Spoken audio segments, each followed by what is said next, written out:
বিসমিল্লাহির রহমানির রহিম। পরম করুণাময় ও অসীম দয়ালু আল্লাহর নামে শুরু। আউযু বিল্লাহি মিনাশ শাইতানির রাজীম।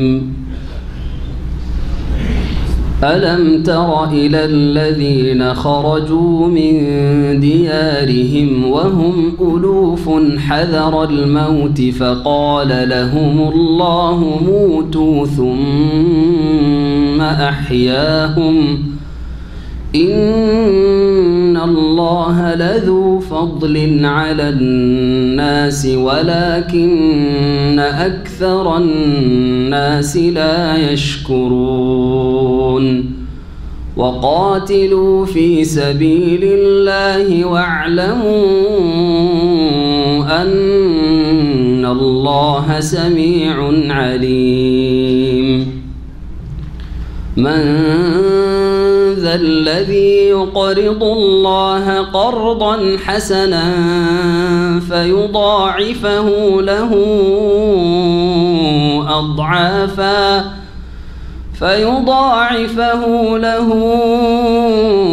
أضعافا كثيرة والله يقبض ويبسط وإليه ترجعون ألم تر إلى الملأ من بني إسرائيل من بعد موسى إذ قالوا لنبي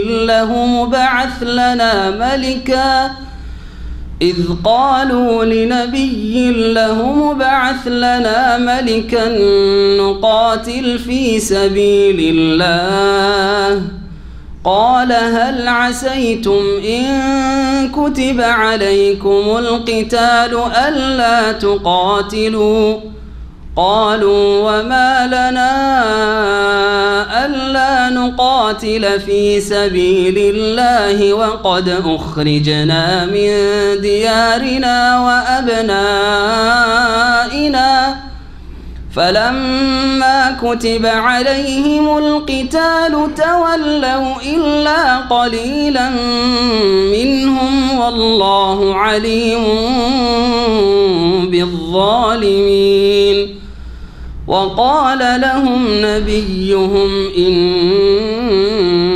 الله قد بعث لكم طالوت ملكا قالوا أنى يكون له الملك علينا ونحن أحق بالملك منه ولم يؤت سعة من المال قال إن الله اصطفاه عليكم وزاده بسطة في العلم والجسم والله يؤتي ملكه من يشاء والله واسع عليم وقال لهم نبيهم إن آية ملكه أن يأتيكم التابوت فيه سكينة من ربكم وبقية مما ترك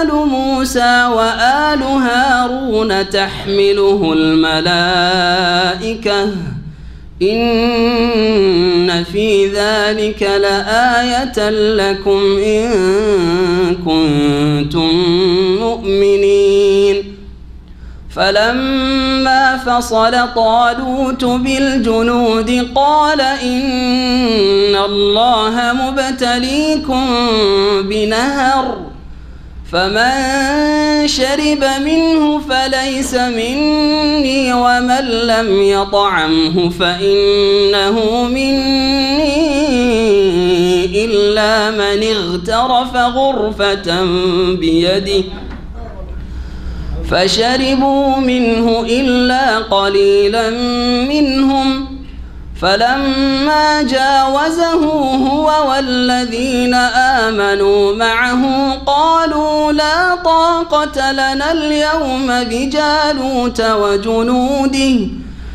قال الذين يظنون أنهم ملاقو الله كم من فئة قليلة غلبت فئة كثيرة بإذن الله والله مع الصابرين ولما برزوا لجالوت وجنوده قالوا ربنا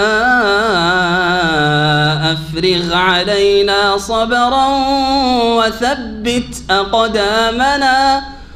وثبت أقدامنا وانصرنا على القوم الكافرين فهزموهم بإذن الله وقتل داود جالوت وآتاه الله الملك والحكمة وعلمه مما يشاء ولولا دفع الله الناس بعضهم ببعض لفسدت الأرض ولولا دفع الله الناس بعضهم ببعض لفسدت الأرض ولكن الله ذو فضل على العالمين تلك آيات الله نتلوها عليك بالحق وإنك لمن المرسلين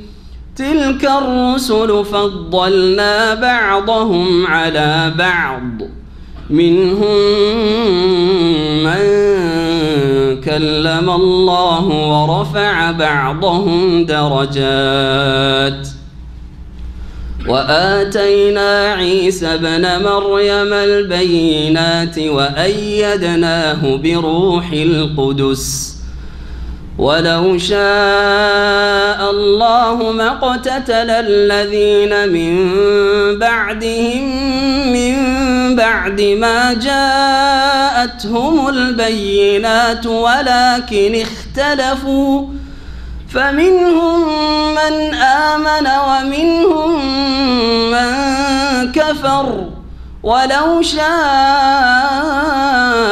الله ما اقتتلوا ولكن الله يفعل ما يريد يا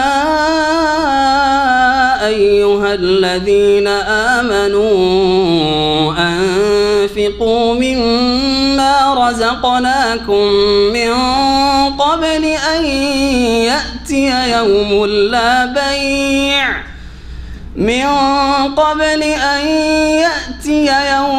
لا بيع فيه ولا خلة ولا شفاعة والكافرون هم الظالمون. السلام عليكم ورحمة الله وبركاته. بسم الله الرحمن الرحيم الحمد لله رب العالمين والصلاة والسلام على سيد المرسلين نبينا محمد وعلى آله وصحبه أجمعين أما بعد فأعوذ بالله من الشيطان الرجيم ألم تر إلى الذين خرجوا من ديارهم وهم ألوف حذر الموت فقال لهم الله موتوا ثم أحياهم إن الله لذو فضل على الناس ولكن أكثر الناس لا يشكرون وقاتلوا في سبيل الله وَعَلَمُوا أَنَّ اللَّهَ سَمِيعٌ عَلِيمٌ। মহান আল্লাহর সমস্ত প্রশংসা যে আল্লাহ রাব্বুল আলামিন আমাদের সব কিছুর মালিক, যিনি হায়াতের মালিক, মৌতের মালিক, যিনি যখন ইচ্ছা মানুষকে যত সময়ের জন্য চান হায়াত দান করেন, আবার যখন ইচ্ছা তিনি মৃত্যু দান করেন। আমাদের সকলকেই আল্লাহর কাছে ফিরে যেতে হবে, যেমন আমরা মহান আল্লাহর পক্ষ থেকে পৃথিবীতে এসেছি। সালাত এবং সালাম নাযিল প্রিয় মুহাম্মদ রাসূলুল্লাহ সাল্লাল্লাহু আলাইহি ওয়াসাল্লামের উপর, যিনিও এক সময় জন্মগ্রহণ করেছেন, আবার এমন একটা সময় এসছে যখন তিনি মৃত্যুবরণ করেছেন। আমাদের তাফসীর সূরা বাকারার আয়াত নম্বর 243 থেকে আজকে শুরু হবে। আমাদের পর্ব হচ্ছে 22 নম্বর পর্ব। এখানে আল্লাহ রাব্বুল আলামিন এমন একটি জাতির ঘটনার দিকে ইঙ্গিত করছেন বা সংক্ষেপে আলোচনা করছেন। যারা বনী ইসরায়েলদের কোনো এক যুগের লোক কোনো একটি জনপদে এলাকায় বসবাস করত, তারা মৃত্যুর ভয়ে গ্রাম ছেড়ে এলাকা ছেড়ে পলায়ন করেছিল। সেই মৃত্যু কীরকম ধরনের ছিল এ বিষয়ে তাফসিরে দুটি বর্ণনা এসছে। একটি ছিল যে সেখানে মহামারী ছড়িয়ে পড়েছিল। মহামারী আপনারা বুঝেন, প্লেগ, সেটা বসন্তর আকারে হোক অথবা কলেরার আকারে হোক, মহামারী ছড়িয়ে পড়েছিল যাতে শত শত মানুষ মারা যায়। তখন ভয়ে তারা সেখান থেকে পালিয়েছিল যে এখান থেকে পালিয়ে গেলে মনে হয় বেঁচে যাব। আল্লাহ সবগুলিকে রাস্তায় মরুভূমিতে যখন তারা পালায়ন করে কোথাও অবস্থান করেছিল সেখানে সবগুলিকে মেরে দিয়েছিলেন। সবগুলি একসাথে মৃত্যুবরণ করেছিল, পচে সরে গিয়েছিল, দীর্ঘ সময় ওইরকম পড়েছিল। তারপরে আল্লাহ তাদেরকে জীবিত করেছিলেন। ওই যুগে যেই নবীর কথা তাফসিরের কিতাবাদিতে এসছে, কোনো কোরআনের আয়াতও নেই, রাসূলুল্লাহ সাল্লাল্লাহু আলাইহি ওয়াসাল্লামের কোনো সহিহ হাদিসও নেই, তবে তাফসিরে বর্ণনায় এসছে হিজকিল আলাইহিস সালাম কোন একজন নবী ছিলেন, আল্লাহু আ'লাম। আর আরেকটি বর্ণনা রয়েছে যে তাদের উপরে জিহাদ ফরজ করা হয়েছিল। আর জিহাদ মানে মৃত্যুর সম্ভাবনা, আশঙ্কা। তারা জিহাদ করব না বলে গ্রাম ছেড়ে এলাকা ছেড়ে পালিয়ে গিয়েছিল। আল্লাহ বলেন যে তোমরা মরার ভয়ে পালাচ্ছ, তোমাদেরকে সবগুলিকে মেরে দেব। আল্লাহ সবগুলিকে মৃত্যু দান করেছিলেন। এই ঘটনা থেকে আল্লাহ রাব্বুল আলামিন যেটা বলতে চেয়েছেন সেটা হচ্ছে যে আল্লাহর পক্ষ থেকে যে ভাগ্য নির্ধারিত রয়েছে তার কম বেশি হবে না। যদি কারো হায়াত থাকে তো মারতে পারবে না কেউ কোনো শক্তি, আর কারো মওতের সময় যদি ঘনিয়ে আসে তো কোনো শক্তি বাঁচতেও পারবে না আর বাঁচাতেও পারবে না। দ্বিতীয় যে বিষয়টি বোঝানো হয়েছে সেটা হচ্ছে আমাদের শেষ অবস্থান হচ্ছে আল্লাহর কাছে, সুম্মা ইলাইহি তুরজাউন, আল্লাহর কাছেই ফিরে যেতে হবে। তৃতীয় যে বিষয়টি শেখানো হয়েছে এই আয়াতগুলি থেকে যে আল্লাহ রাব্বুল আলামিন সব কিছুর ওপর ক্ষমতাবান। আল্লাহ সব কিছুই করতে পারেন, যখন ইচ্ছা হায়াত দান করতে পারেন, যখন ইচ্ছা মৃত্যু দান করতে পারেন, আবার মৃত্যুকে পুনর্জীবিত করতে পারেন। দুনিয়াতে যখন এইরকম ঘটনা আল্লাহ ঘটিয়েছেন, তাহলে আখিরাতে বিচার দিবসে হাসরের দিন কবর থেকে আল্লাহ রাব্বুল আলামিনের মানব জাতিকে উঠানো সহজ বিষয়, এটাও বোঝানো হয়েছে। এখন আসি সরাসরি আয়াতগুলির দিকে। মহান আল্লাহ ইরশাদ করেছেন, আলাম তার ইলাল্লাযিনা খারাজু মিন দিয়ারিহিম ওয়াহুম উলুফুন হাজারাল মউত। হে নবী, তুমি কি লক্ষ্য করনি, বা হে মুসলিম, পরোক্ষভাবে আমাদের সকলকে সম্বোধন করা হয়েছে। কোরআনে কারিমে সকল মানুষের জন্য নাজিল হয়েছে, সুতরাং সকল মানুষকে সম্বোধন করা হয়েছে যে হে মানুষ, তোমরা জ্ঞানী, তোমরা বুদ্ধিমান, বিচক্ষণ, সুতরাং তোমরা কি একটু লক্ষ্য করে দেখো না এই সত্য ঘটনার দিকে। আলাম তারা ইলাল্লাযিনা খারাজু মিন দিয়ারিহিম, তুমি কি লক্ষ্য করো না বা লক্ষ্য করনি ওই সব লোকদের দিকে যারা নিজ নিজ বাড়ি থেকে বেরিয়ে পড়েছিল, পালায়ন করেছিল, ওয়াহুম উলুফুন, হাজারে হাজারে, যাদের সংখ্যা ছিল হাজার হাজার, অনেক মানুষ তারা ছিল।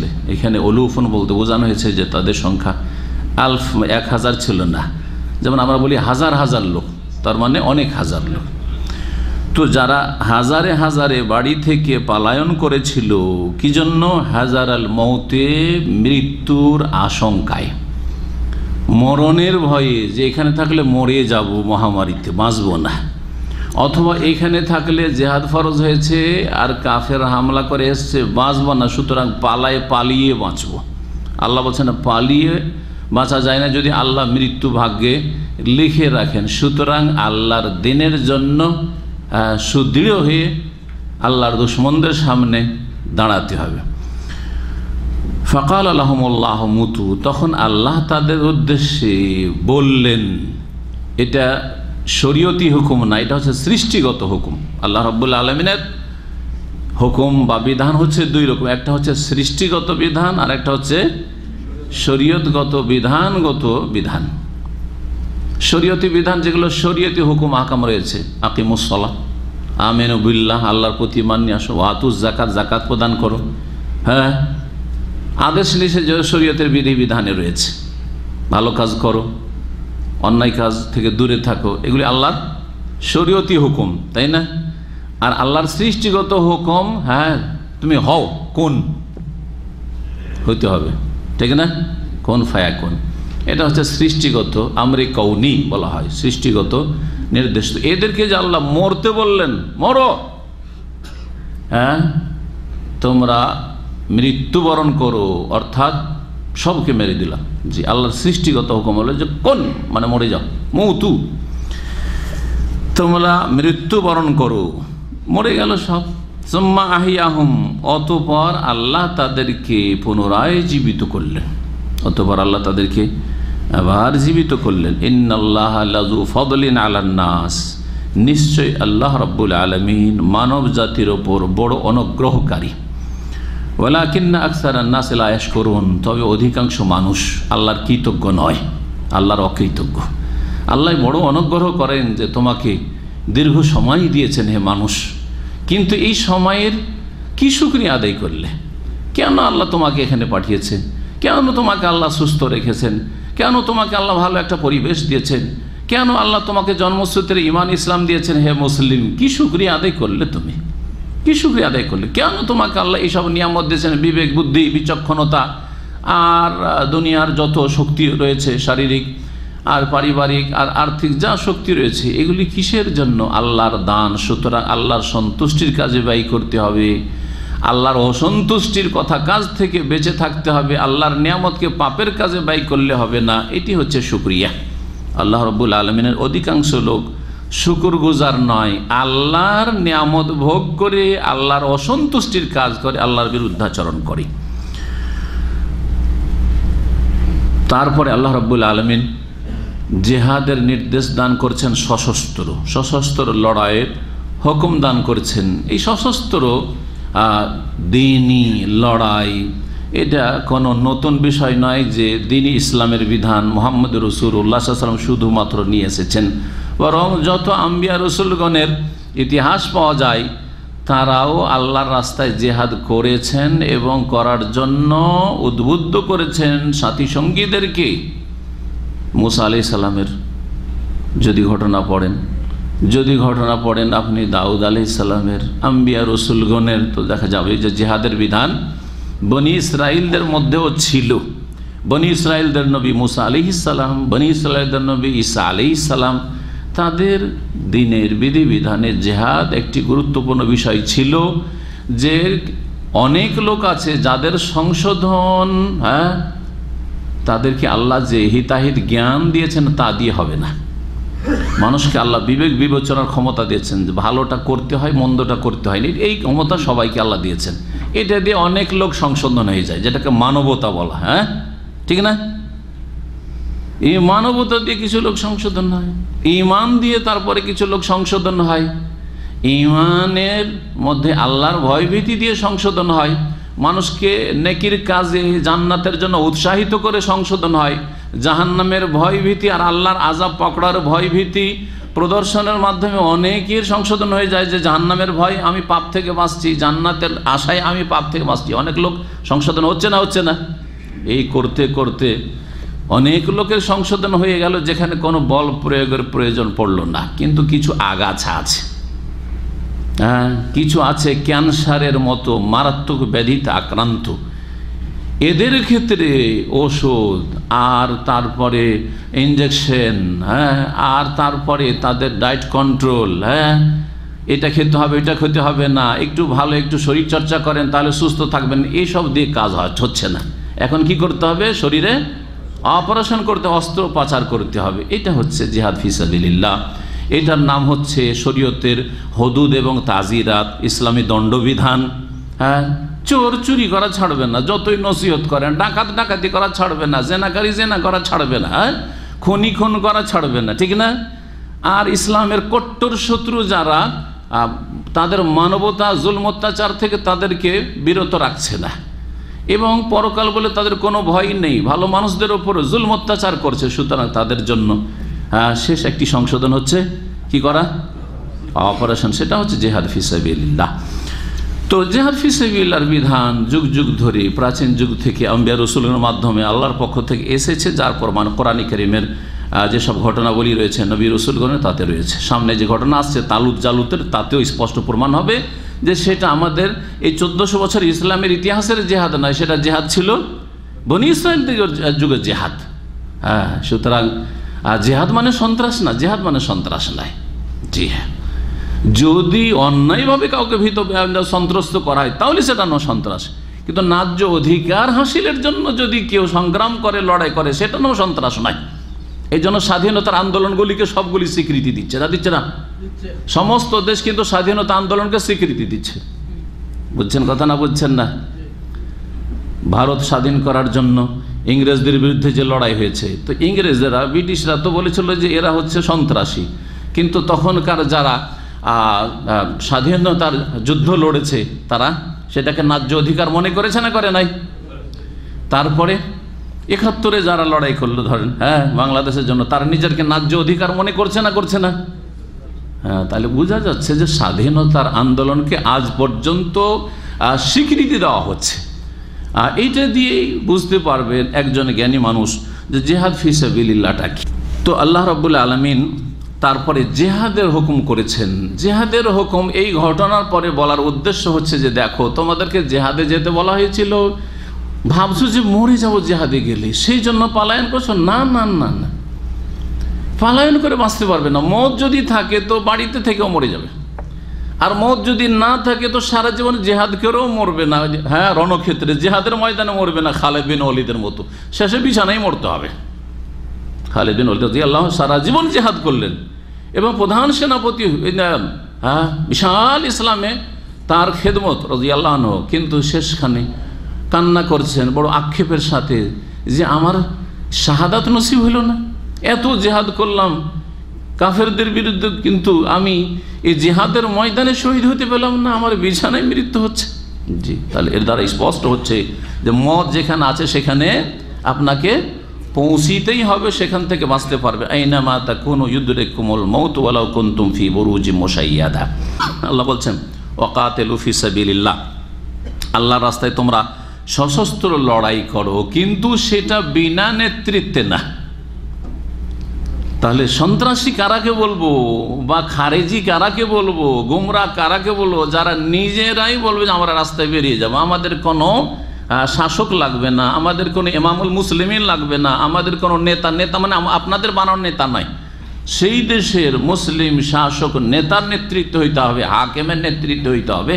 যেমন নবী করিম সাল্লাল্লাহু আলাইহি ওয়াসাল্লাম এই শর্ত সহিহ বুখারীতে যে বর্ণিত হাদিস তাতে বর্ণনা করেছেন স্পষ্ট। সুতরাং এমামত ছাড়া, এমামতে উজমা ছাড়া, অর্থাৎ মুসলিম শাসকের নেতৃত্ব ছাড়া কোনো জিহাদ নেই ইসলামে। ভালো করে শুনে রাখেন, 1400 বছর ইতিহাসে এরকম কোনো প্রমাণ নেই যে মুসলিম শাসকের নেতৃত্ব ছাড়া জিহাদ হয়েছে। আল্লাহ বলছেন সশস্ত্র তোমরা আল্লাহর রাস্তায় কি করো? লড়াই করো। ওয়ালামু, আর জেনে রাখো, আন্নাল্লাহ সামিউন আলিম, যে আল্লাহ সর্বশ্রোতা, সব কিছু শোনেন, আলিমুন, সর্বজ্ঞ, সব কিছুই জানেন। এই যে ঘটনাটি এখানে সংক্ষেপে আল্লাহ বর্ণনা করলেন, এই সম্পর্কে যা তাফসীর ইবনে কাসিরে বর্ণিত হয়েছে একটু শোনাই দিই, যদিও সংক্ষেপে সেদিকে ইঙ্গিত করেছে। আব্দুল্লাহ বিন আব্বাস রাদিয়াল্লাহু তাআলা আনহুমা থেকে বর্ণিত তাফসীর ইবনে আবি হাতেমে রয়েছে, আরও বিভিন্ন তাফসীরে রয়েছে যে এরা এক জনপদে বাস করত, যেটা ওয়াসেত নামক শহর থেকে কিছু দূরে ছিল। ওয়াসেত নামক শহর থেকে কিছু দূরে ছিল ইরাকের। কানু আরবাত আলাফ, ইবনে আব্বাস রাদিয়াল্লাহু আনহু বলছেন এদের সংখ্যা ছিল 4000। খারাজু ফিরারাম মিনাত তাউন, এরা মহামারী থেকে যান বাঁচাবার জন্য গ্রাম থেকে পালায়ন করেছিল, বাড়িঘর ছেড়ে পালিয়ে গিয়েছিল। এই বলে যে নাতি আরদান লাইসা বিহা মওতুন, এমন এলাকায় বসবাস করব যেখানে মহামারী নেই, চলো ওই এলাকায় পালিয়ে যায়। হাত্তা ইযা কানা বি মাউদিন কাযা ওয়া কাযা, কোন একটি জায়গায় যখন তারা এই 4000 লোক পৌঁছিল, ক্বালা লাহুম, আল্লাহ তাদের উদ্দেশ্যে বললেন, মুতু, তোমরা মৃত্যুবরণ করো। ফামাতু, সবগুলি মরে গেল, সব মরে গেল। ফামাররা আলাইহিম নাবিয়্যুম মিনাল আম্বিয়া, কোন একজন নবী ওই এলাকা দিয়ে অতিক্রম করলেন। দীর্ঘ সময় পার হওয়ার পরে এদের হাড় হাড্ডিগুলি পচে সরে একেবারে শুধু হাড় হাড্ডি সাদা হয়ে দেখা যাচ্ছে। আল্লাহর কাছে দোয়া করলেন আইয়ুহিয়াহুম, যে আল্লাহ এদেরকে যেন জীবিত করে দেন। ফাহিয়াহুম, আল্লাহ তাদেরকে আবার জীবিত করে দিলেন। ফাযালিকা কাউলুহু আযজা ওয়া জাল্লা, এটি হচ্ছে এই আয়াত, যে আয়াতের তরজমা এবং সংক্ষিপ্ত তাফসীর করলাম তার তাফসীর। এরা কারা ছিল এই মর্মে অনেক সালাফগণ বর্ণনা করেছেন। ইবনে কাসির বলছেন আন্না হাউলাইল কওম কানু আহলা বালদাতিন ফি জামানি বনি ইসরাইল, এরা বনি ইসরাইলদের কোন এক সময়ের লোক ছিল। ইস্তাউখামু আরদাহুম, তাদের এলাকার আবহাওয়া তাদের অনুকূলে হয়নি, আবহাওয়া খুব খারাপ, মহামারী ধরল, মানুষ মরে যায়। ওয়াসাবাহুম বিহা ওয়াবাউন শাদীদ, এই মহামারী যখন প্রচণ্ড আকার ধারণ করলো, ফাখারাজু ফিরারা মিনাল মৌত, মরণের ভয়ে তারা পলায়ন করেছিল মরুভূমিতে, হারেবিন আল বারিয়াতে বা বারিয়াত, ফানাজালু ওয়াদিয়ান আফিয়া, প্রশস্ত উপত্যকায় তারা অবস্থান করছিল। আর সেখানে আল্লাহ রাব্বুল আলামিন দুই ফেরেশতাকে পাঠালেন, আহাদুহুমা মিন আসফালিল ওয়াদি ওয়াল আখার মিন আলাহু, একজন উপত্যকার ওপর দিকে আর একজন নিচের দিকে। আর তারপরে এই দুই ফেরেশতা এমন এক প্রচণ্ড বেগে বিকট শব্দ করলেন, ফাসাহা বিহিম সাইহাতান ওয়াহিদা ফামাতু আন আখিরিহিম মাউতাতা রাজুলিন ওয়াহিদ, একসাথে সবগুলি মরে গেল, সব শেষ। আর তারপরে আল্লাহ রাব্বুল আলামিন এই ঘটনা বর্ণনা করেছেন, বলছেন ফালাম্মা কানা বাদা দাহর, বলছেন এক যুগ পার হয়ে চলে গেছে, মাররা বিহি নাবিয়্যুম মিন আম্বিয়া বনি ইসরাঈল ইউকালু লাহু হিজকিল, বনি ইসরাইলদের এক নবী ওইখান দিয়ে অতিক্রম করছিলেন, যার নাম হিজকিল বলা হয়েছে তাফসীরের কিতাবাদিতে। আল্লাহর কাছে দোয়া, ফাসা আল্লাহ আইয়ুহিয়াহুম আলা ইয়াদাইহি, আল্লাহ এদেরকে জীবিত করে দাও, এদেরকে তুমি জীবিত করে দাও। ফাআজাবাহু ইলা যালিক, আল্লাহ তার দোয়া কবুল করে নিলেন। তখন ওই নবীকে আল্লাহ বললেন যে তুমি বলো এই হাড্ডিগুলিকে সম্বোধন করো, আইয়াতুহাল এজামুল বালিয়াতু, হে সরে যাওয়া হাড্ডি, ইন্নাল্লাহা ইয়ামুরুকি আন তাজতামি, আল্লাহ হুকুম করছে হাড্ডিগুলো ছড়িয়ে ছিটিয়ে আছে সব একত্রিত হয়ে যাও, নিজের নিজের বডিতে সেট হয়ে যাও। সুবহানাল্লাহ। ফাজতামা এজামু কুল্লু জাসাদিন বাযুহা ইলা বায, প্রত্যেক দেহের হাড় হাড্ডিগুলি যে ছড়িয়ে ছিটিয়ে আছে নিজ নিজ শরীরে এসে জড়িয়ে গেল, জয়েন্ট হয়ে গেল। সুম্মা আমারাহু ফানাদা, তারপর আল্লাহ হুকুম করলেন যে এখন ডাক দেয়, এখনো বডি তো তৈরি হয়ে গেছে কিন্তু মৃত হয়ে পড়ে আছে, হাড় হাড্ডি সব একসাথে হয়ে বডি তৈরি হয়ে গেছে। আইয়াতুহাল ইজাম, হে হাড্ডি, ইন্নাল্লাহ ইয়ামুরুকি আন তাকতাসি লাহমান, এই হাড় হাড্ডিতে গোশত দিয়ে ভরপুর হয়ে যাও, গোশত পরিয়ে দেওয়া হলো, যেমন কাপড় পরানো হয় তেমনই যেন হাড় হাড্ডিগুলোর উপর কী করা হলো, গোশত পরিয়ে দেওয়া হলো, এবং তাতে শিরা উপশিরা ওয়াজিলদান, আর তারপরে শরীরের চামড়া। ফাকানা যালিকা ওয়া ইউশাহিদুহু, নিজের চোখের সামনে দেখছে, প্রথম হাড় হাড্ডিগুলো জড়িয়ে গেল, আর তারপরে ওর উপরে গোশত হয়ে গেল, তারপর শিরা উপশিরা যে রগগুলো রয়েছে তা হয়ে গেল, তারপরে ওপরে চামড়া হয়ে গেল, চোখে দেখছে। সুম্মা আমারাহু ফানা, তারপর আল্লাহ তাকে হুকুম করলেন, আইয়াতুহাল আরওয়াহু, এখন রূহকে হুকুম হইল, ইন্নাল্লাহ ইয়ামুরুকি আন তারজি কুল্লা রূহিন ইলাল জাসাদে, আল্লাহ হুকুম করেছেন প্রত্যেকটি আত্মা যেন নিজ নিজ দেহে ফিরে চলে আসে, আল্লাযী কানা তা'মুরুহু, যেই দেহে বসবাস করছিল সেই রূহ। ফাকামু আহিয়ান ইয়ানজুরুন, হঠাৎ করে প্রত্যেকটা দেহ পড়ে আছে যে দাঁড়িয়ে গেল আর এদিক ওদিক তাকাইতে শুরু করলাম।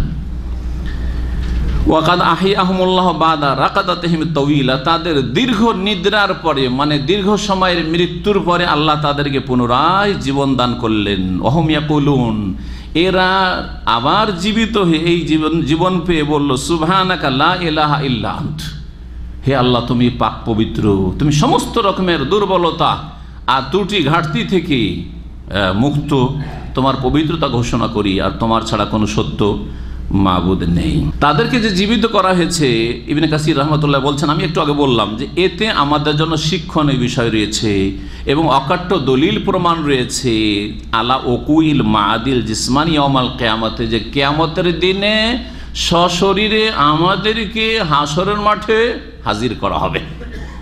আল্লাহর জন্য মুশকিল নাকি যে আল্লাহ দুনিয়াতে এরকম ঘটনা ঘটিয়েছেন, সে আল্লাহ হাসরের মাঠে আমাদেরকে এভাবে হাজির করতে পারেন না? যে পারেন। জি। কোনো দেশে যদি মহামারী দেখা দেয় তাহলে সেখান থেকে এদিক সেদিকে পালিয়ে যাওয়া জায়েজ, ওখানে থাকতে হবে। অন্য জায়গায় পালিয়ে যাওয়াতে ক্ষতি আছে একটা, যা আপনি মনে করছেন যে আমি তকদির থেকে রক্ষা পেয়ে যাব, তাই না?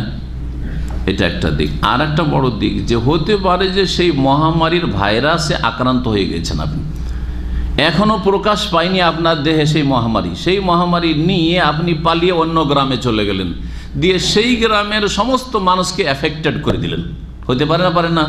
আবার আর এক গ্রামে ছড়িয়ে পড়লে এই জন্য সেই গ্রামের লোককে অন্য গ্রামে অন্য এলাকায় যাওয়াও জায়েজ নাই। এই হিকমতের কারণে যখন মহামারী শুরু হয়ে গেছে এখন সবুর করেন, ধৈর্য ধারণ করেন, ওখানেই থাকেন। আল্লাহ হায়াত রাখলে বাঁচবো, আর না হইলে এখানে আমার মরণ থাকলে মরবো, কোথাও গিয়ে কারো ক্ষতি করবো না।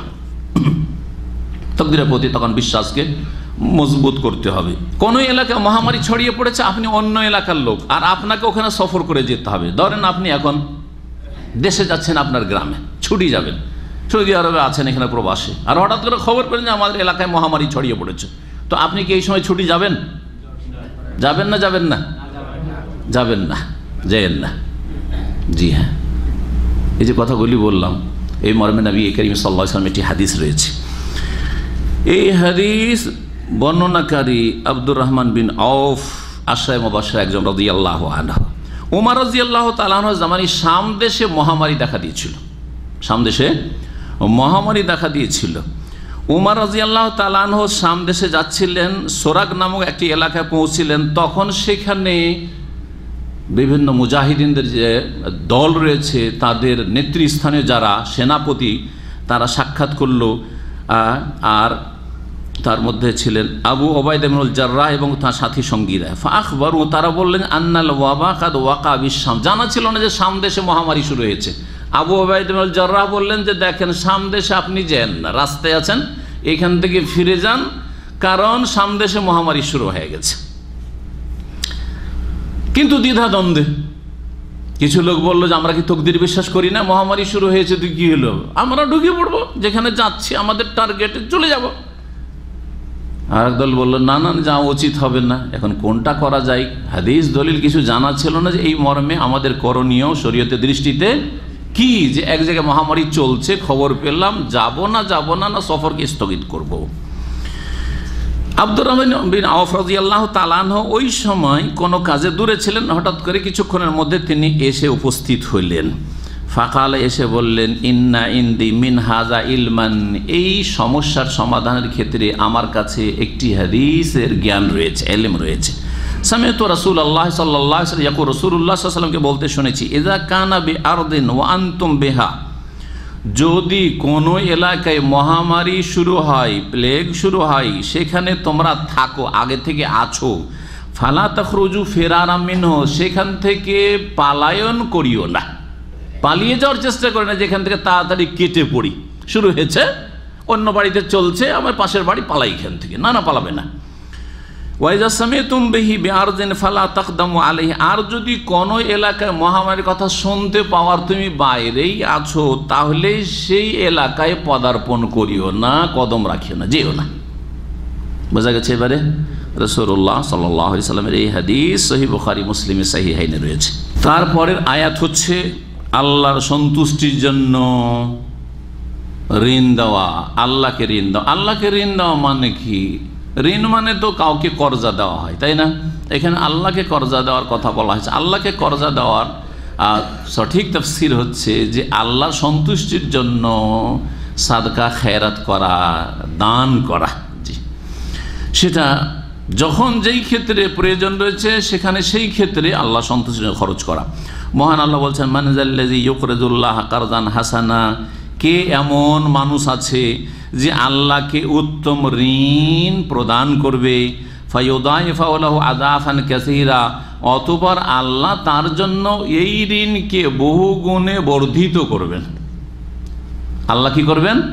বহুগুণ তার বিনিময়ে দান করবেন।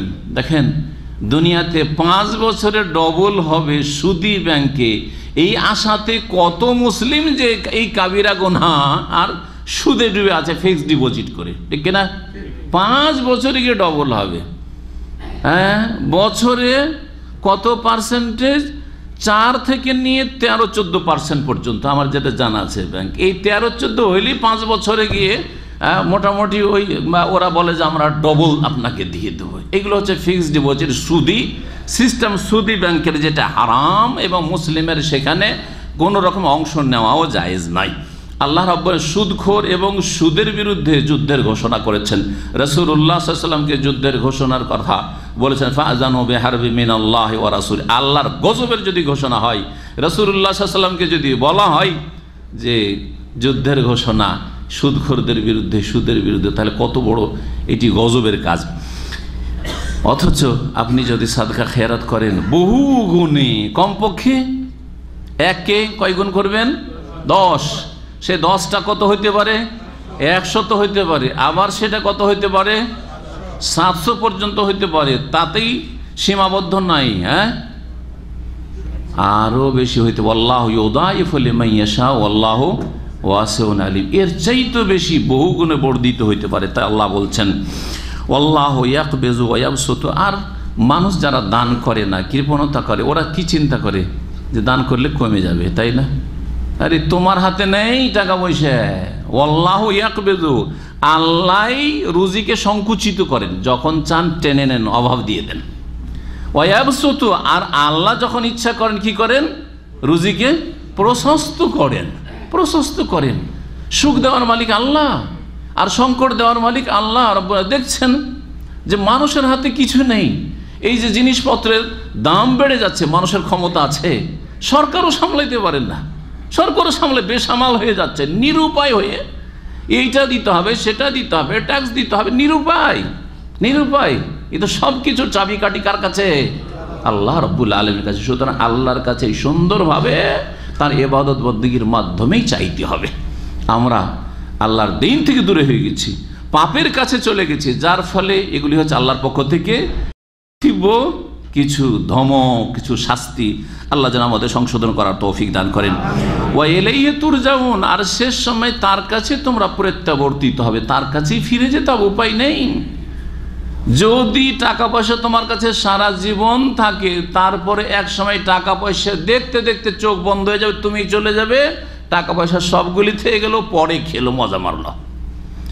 আর না হইলে হ্যাঁ, টাকা পয়সা আগেই চলে যাবে, তুমি ফেল ফেল করে তাকাইতে থাকবে। তোমার চোখের সামনে বহু টাকা ইনকাম করলে, হাই রে হাই, এত টাকা পয়সা ইনকাম করলাম, এত কিছু করলাম, সব কিছু কোথায় যে সর্বনাশ হয়ে গেল। কিছু চিকিৎসায়, কিছু চুরি ডাকাতি, কিছু বেইমানি করে, কিছু দখল হয়ে গেল, কিছু আর কিছু হইল, কিছু কার কাছে ফেঁসে গেল। বহু রকমভাবে বহু টাকা ইনকাম করেছিলেন, আপনি তাকাইতে থাকলেন যে এত অ্যামাউন্ট আমার ছিল, কিন্তু আজকে আমি খালি হাত। হচ্ছে না? হচ্ছে না? জি। আল্লাহু ইয়াকবিজু ওয়া ইয়াবসুতু ওয়া ইলাইহি তুরজাউন। শেষ পরিণাম আল্লাহর কাছে ফিরে যেতে হবে। তারপরে আর একটি ঘটনা আল্লাহ রাব্বুল আলামিন বর্ণনা করছেন, সেটা হচ্ছে তালুত এবং জালুতের লড়াইয়ের ঘটনা। তালুত মুসলিম শাসক, মুসলিম রাজা, আর জালুত হচ্ছে কাফের একটি দুর্দান্ত জাতি ছিল।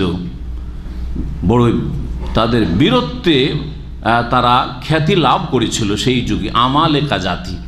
এই আমালেকা জাতির একজন রাজা কাফের পৌত্তলিক ছিল জালুত। এই তালুত এবং জালুতের জেহাদ এবং লড়াইয়ের ঘটনা এখানে বর্ণনা করা হয়েছে, যাতে আমাদের জন্য শিক্ষণীয় বিষয় রয়েছে। মহান আল্লাহ ইরশাদ করছেন, আলাম তারা ইলাল মালাই মিন বানি ইসরাঈল মিন বাদে মূসা ইয ক্বালু লিনাবিয়্যিন লাহু মুবআস লানা মালিকান নুকাতিল ফি সাবিলিল্লাহ। তুমি কি লক্ষ্য করে দেখনি হে রাসূলুল্লাহ সাল্লাল্লাহু আলাইহি ওয়াসাল্লাম, হে মুসলিম, হে মানুষ, তুমি কি লক্ষ্য করে দেখো নাই?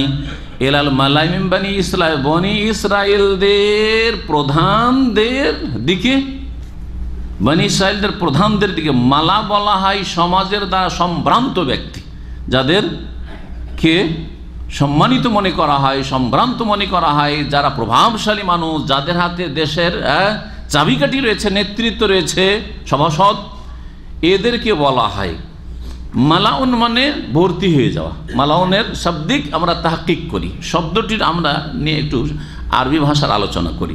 মালা ইয়ামলাও মানে ভরপুর হয়ে যাওয়া, এর মানে কি হওয়া?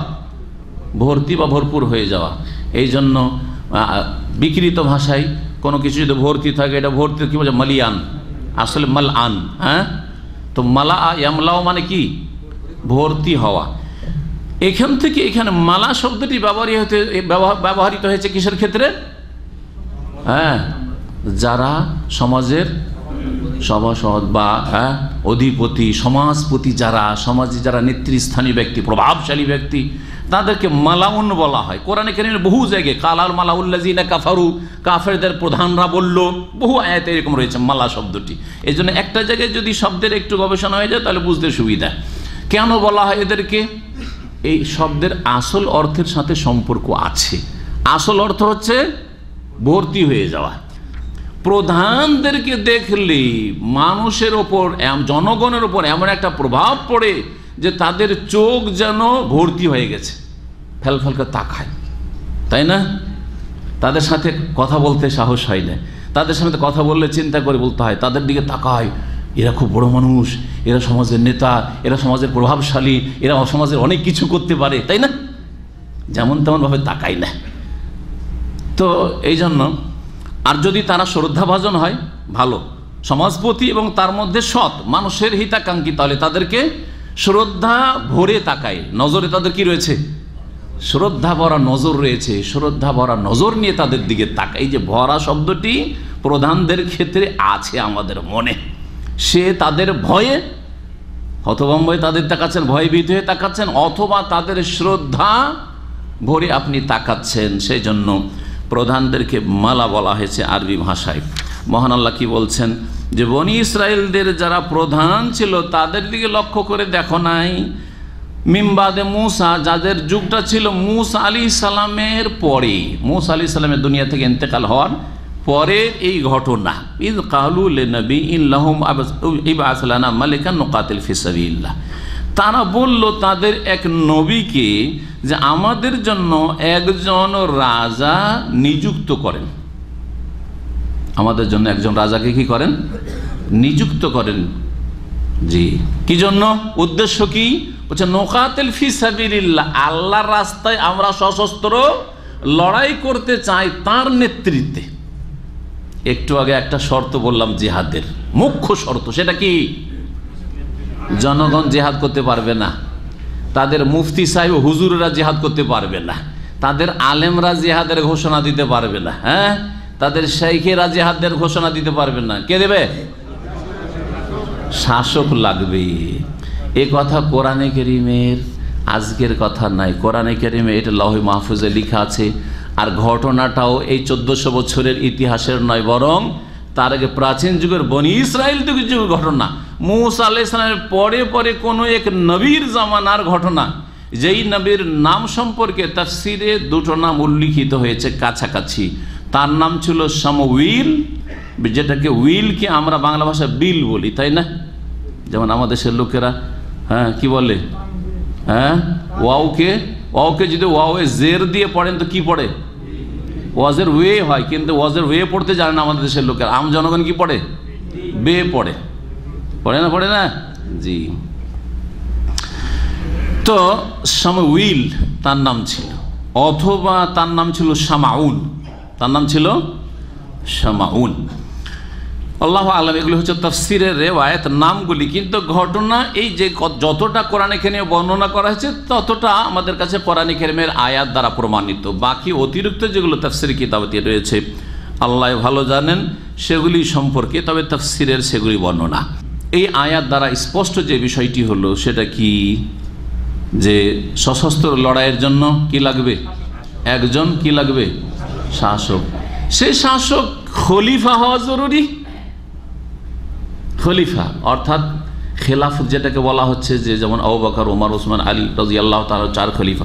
খেলাফতে রাশেদার মতো খেলাফতি হইতে হবে না? রাজা হইলেও চলতে পারে, রাজতন্ত্র হলেও চলতে পারে। কেন? ভালো করে কোরআন বুঝেন। আর অন্তরকে বাঁকা করে দিয়েছে বিভ্রান্তিকর লিখনি এক শ্রেণীর গুমরাহদের, অথবা বিভ্রান্তিকর বক্তব্য এক শ্রেণীর গুমরাহদের। সেই জন্য অন্তর বাঁকা হয়েছে, একটু সোজা করেন। কোরআনে আল্লাহ এই কথা বলেননি ইবআস লানা খলিফাতান, বলেছেন? যাতে করে এটা বুঝেন যে যদি মালিক রাজতন্ত্র সূত্রেও যদি কেউ রাজাও হয়, আর রাজা যদি স্বৈরাচারী না হয়, এই রাজার মাধ্যমেও যদি ইসলামের কাজ হয়, তাহলে রাজার নেতৃত্বেও কি করতে হবে? জিহাদ ফি সাবিলিল্লাহর প্রয়োজন হলে আর হুকুম হলে করতে হবে। রাজা নেতৃত্বে যদি জিহাদ ফি সাবিলিল্লাহ করতে হয়, তো কেউ যদি খেলাফত ওই রকমের খেলাফত হয়, হ্যাঁ, যেটা বংশের সাথে সম্পর্ক নয়, অথবা আমার ইচ্ছা মতো আমি চয়েস করলাম না, সেটা সমাজের যারা গণ্যমান্য ব্যক্তি তাদের ওপর ছেড়ে দিলাম, সেটাও যদি হয়, তাহলে সেই ক্ষেত্রে তো আনুগত্য করতে হবে। কিন্তু এই ক্ষেত্রেও করতে হবে। যে কথাটি বলছি যে আমাদের দেশের, ভারত, বাংলাদেশ, পাকিস্তানের বহু মানুষকে গুমরাহ করে রাখা হয়েছে। রাজতন্ত্র হচ্ছে ইসলাম বিরোধী, রাজতন্ত্র হচ্ছে এমনকি কুফরি মতবাদ নাকি এই গুমরাহদের কাছে কুফরির ফতোয়া দিতে। অথচ কোরআনে কারীম আল্লাহ বলছেন যে মালিক রাজার নেতৃত্বে কেতাল সশস্ত্র জিহাদ হবে। এই জন্য রাজা চাইছেন নবীর কাছে যে আমাদেরকে একজন রাজা দেন, যে রাজার নেতৃত্বে আমরা নোকাতেল ফি সাবিলিল্লাহ। কথা বোঝা গেছে না? যায় নাই? জি হ্যাঁ, আল্লাহ যেন বুঝার তৌফিক দান করেন। জি হ্যাঁ। আর তারপরে মাত্র 30 বছর খেলাফতে রাশেদা থেকে, যে তারপরে তো রাজতন্ত্র শুরু হয়েছে। তো রাজতন্ত্র যদি ইসলামে এত বড় অপরাধী হইতো, তো সেই যুগের তাবেঈন, শুধু তাবেঈন না, হাজার হাজার সাহাবায়ে কেরাম বেঁচে ছিলেন, তাবেঈনরা সবাই ছিলেন। তারপরে আসলেন 4 ইমাম আবু হানিফা, শাফি, মালিক, আহমদ। তারা কি আমাদের মতো দুর্বল ইমানের কাপুরুষ মুসলিম ছিলেন? হ্যাঁ, তারা কেন সোচ্চার হননি? এই গুমরাহগুলি খারেজিদের মতো, খারেজি মনোভাব রাখে শিয়াপন্থীদের মতো, হ্যাঁ, রাজতন্ত্র হারাম, রাজতন্ত্র হারাম, এইরকম যারা বলে বেড়াচ্ছে। তা আবু হানিফা আর শাফি, মালিক, আহমদ জানতেন না? তার আগে সঈদ ইবনে মুসাইব, হাসান বাসরি তারা জানতেন না? হ্যাঁ, ইবনে সিরিন তারা জানতেন না? আর তার আগে সাহাবায়ে কেরাম হাজার হাজার সেই যুগে বেঁচে, তারা জানতেন না যে রাজতন্ত্র হারাম? সুতরাং কি করে আলী রাদিয়াল্লাহু তাআলা পরে মুআবিয়া আসলেন মুআবিয়ার পর থেকে তো পুরোটা রাদিয়াল্লাহু আনহু, তারপরে সব তো রাজতন্ত্রই চলছে। উমাইয়া বংশে 132 হিজরি পর্যন্ত চললো। আবার 132 হিজরির পরে শুরু হলো আব্বাসী বংশে, শুরু হলো আব্বাস রাদিয়াল্লাহু আনহুর বংশে শুরু হলো, তো 656 পর্যন্ত চলতেই থাকলো। আর তারপরে যতগুলি মুসলিম শাসক আসো সবগুলি বংশ সূত্রেই রাজা হতে থাকলো। এমনকি মোগলরাও ভারত 700-800 বছর থেকে গেল, সবগুলি বংশ পরম্পরা তারা সব রাজাই ছিল, কেউ খলিফা ছিল নাকি? তাহলে কি ভারতের এত বড় আলেম বাদশাহ আওরঙ্গজেব, আলমগীর, আর এইরকম শাহুলিউল্লাহ মুহাদ্দিস দেহলভি, আর এইরকম বড় বড় মুহাদ্দিস আব্দুল হক মুহাদ্দিস দেহলভি, আরও বড় বড় আইম্মায়ে কেরামরা, ওলামারা ভারতে পয়দা হয়েছেন, তারা সব কি কাপুরুষ ছিলেন না দুর্বল ইমানের লোক ছিলেন? হ্যাঁ, না ইমানচোর ছিলেন? হক কথা বলেননি তারা? আউযুবিল্লাহ। সুতরাং এসব গুমরাহদের থেকে বেঁচে থাকবেন যারা শুধু রাজতন্ত্রের বিরুদ্ধে। কারণ আসল হচ্ছে কি, তাদের শত্রুতা আছে সৌদি আরবের সাথে। এই সেম রাজতন্ত্র যদি কাতারে চলে, কোনোদিন তার বিরুদ্ধে বলে না। শুনেছেন কোনোদিন বলেছে? সেম রাজতন্ত্র যদি অন্য কোনো দেশে চলে, কোনোদিন তাদের বিরুদ্ধে বলেন না। যত তাদের রাগঝাল কারবার সৌদি আরবের, কারণ এখানে মিলাদ করতে পারে না, এখানে কিয়াম করতে পারে না, এখানে শবে বরাত করতে পারে না, এখানে শবে মেরাজ করতে পারে না, এখানে পীর মুরিদি ব্যবসা চালাতে পারে না, এখানে কবর মাজারের ব্যবসা চালাতে পারে না, এখানে তাদের এই ষড়যন্ত্র করে আমরা নেতৃত্ব হাতে নেব এইসব করতে পারে না। যেসব কাজ হচ্ছে এইসব গুমরাহ খারেজিদের। কথা বোঝা গেছে? যার ফলে এরা শুধু সৌদি আরবের সাথে দুশ্মনী রাখে, বাকি সবগুলি তাদের বন্ধু। জি, আল্লাহ রাব্বুল আলামিন যেন আমাদেরকে হেদায়েতের পথে রাখেন, আর এই গুমরাহগুলির অনিষ্ট থেকে কোরআন সুন্নাহর অনুসারীদেরকে বাঁচিয়ে রাখেন। এখন আসেন, ঘটনা বলছি আস্তে আস্তে, কোরআন কারীমে যতটা আছে আর তার সাথে তাফসীর থেকে কিছুটা পড়ার চেষ্টা করব।